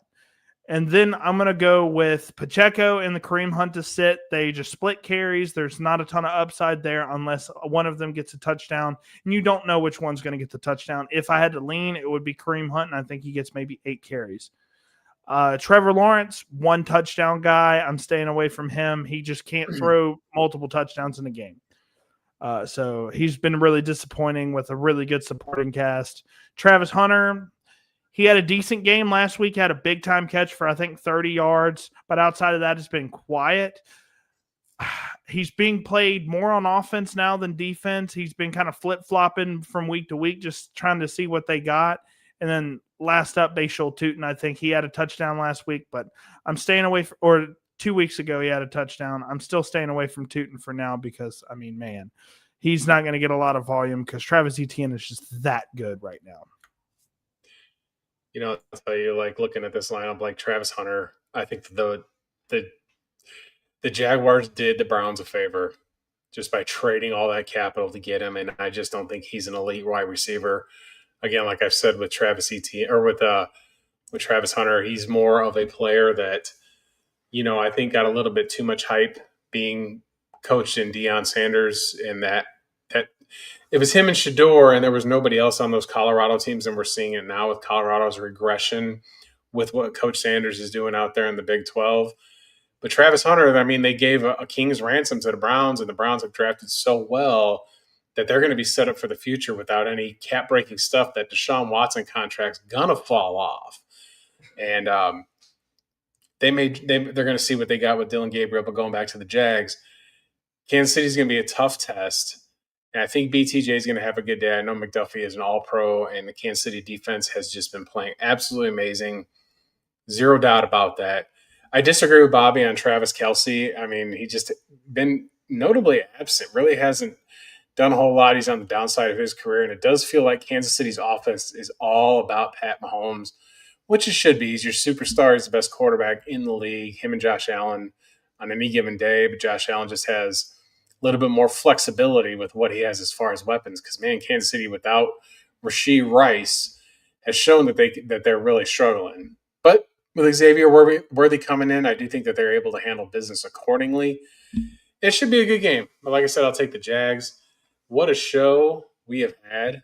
I mean, we got 43 viewers talking football on a Friday night. I know a lot of you guys are probably on X because according to the YouTube counter, there's only 2 people watching on my YouTube feed. But if you could, I put the link in my X there. If you could just subscribe to my channel, it would help me grow. I'm trying to get monetized. I don't have enough subscribers to qualify for that. So it's my humble way of asking. That's how you help me grow my show. We do this every Friday. We're going to be doing all football season. I might do a live stream on Saturday with XFL Jim talking about everything with the UFL with those 3 franchises just moving. Heck yeah. But new ownership, like they got new financing. I think that the UFL could thrive if they just had themselves individual owners that can commit to these smaller stadiums and understand that it's going to be a quality product and stop starting the season in March. And as far as betting goes, you guys follow my channel and follow me on X. I put bets up all the time. We're going to be sticking to college football. I'm going to have some college basketball plays out there daily. And again, I want to thank Bobby for making all the graphics for my YouTube channel. He really does that for me. It's super gracious of him to do that. And Bobby, it has been almost 3 hours. We have 40, peaked at 45 at one point. I saw. Heck yeah! Anything you want to plug or promote? If you guys like film breakdowns, I'll be doing one on Tet. I'll be going over some 2026 rookie mock drafts. I'll be doing my Dynasty running back rankings through the first quarter of the season. All that stuff will be coming out soon. So if you guys want to check that out, definitely go check out my channel. I do all things fantasy dynasty and go over rookies as well. My favorite thing to do is going over rookies and upcoming talent, stuff like that. So you guys like that for sure. And obviously, if you want to win money, download Cut and take some of the plays. He has free plays. Justin has free plays every single time there's a game. He's got a free play for it, and he's been doing really well with them thus far. Won me some money yesterday on the Niners. So I'll tell you this, on my page, I put all my winnable link up there, and I've got 2 plans right now. I've got one that's free, and if you just sign up on winnable.com, it's WINIBLE, and look for Justin Paul Sports, you can sign up there, and it's free to sign up. And when I put my free picks up there, I do those early in the morning, usually between 5 and 6 a.m. Pacific time, to where I put my free picks up there. It'll shoot you an email or a text with my pick. And then I've got my college football package, which I'll put up tomorrow morning. That's $10, y'all. And I'm a whopping 10-2 right now, or 10-3 right now. I'm hitting at 77% of my paid picks. Absolutely crushing it. I took some of Bobby's money last week. I want to help you guys win. It's one thing I love doing is sports betting. I love doing that. I love giving plays to people and helping them win. But I do want to help my business grow. I'm not asking for arms and legs. You're getting a product. You're getting my picks. They're all tracked. They're all traced. They're not edited. I had just about a little over 500 season with the free plays with everything going on. I hold myself accountable for all my picks all the time. I don't give you promises that most betting wants to do. I don't do stupid parlays. People love parlays, but they don't understand that the odds work against them. Do individual bets, pick a side or a total. That's it. If you want to do something fun, like that's why I gave out the touchdown prop for Marvin Mims. That might get you a little bit of money. I mean, Bobby's hit on these parlays. He's hit tens of thousands of dollars, so don't listen to me. But Well, I, in my experience, it was hundreds of thousands. So yeah. I got really lucky on one. But see, that's the Still thing. living on that to this day. So A 15-team touchdown parlay is a 1 in a million shot. I mean, it's really hard to get. So, but that's part of what the fantasy does too. Is you understand players and you understand matchups, and that'll help you with your betting. You know, Yep. you don't have to overcomplicate it at all. You look at the teams, you look at their previous week, you look at the line, the offensive line, the defensive line, the quarterbacks. If you check my channel, I've got a couple of videos there explaining how I make my predictions. And we go from there. And I'm just excited that college basketball is going to be rolling in because I'll have plays up all the time. It's the only non-football sport that I really enjoy betting on. With baseball, I did that all summer, but that's just not for me. And I was actually really good at the baseball picks, really good at that, but I just can't watch baseball like that. It just drives me insane. But with that being said, it is 8:45 Pacific time. Thank you guys for your time. Please tune in next Friday, 9 p.m. Eastern. We will be live. We will have everything going on with that. And I will have a 5-unit max play tomorrow on my $10 card. I'm 3-0 on my 5-unit max plays. Get the card tomorrow. I'll post it on X. Y'all have a good night. Roll Tide.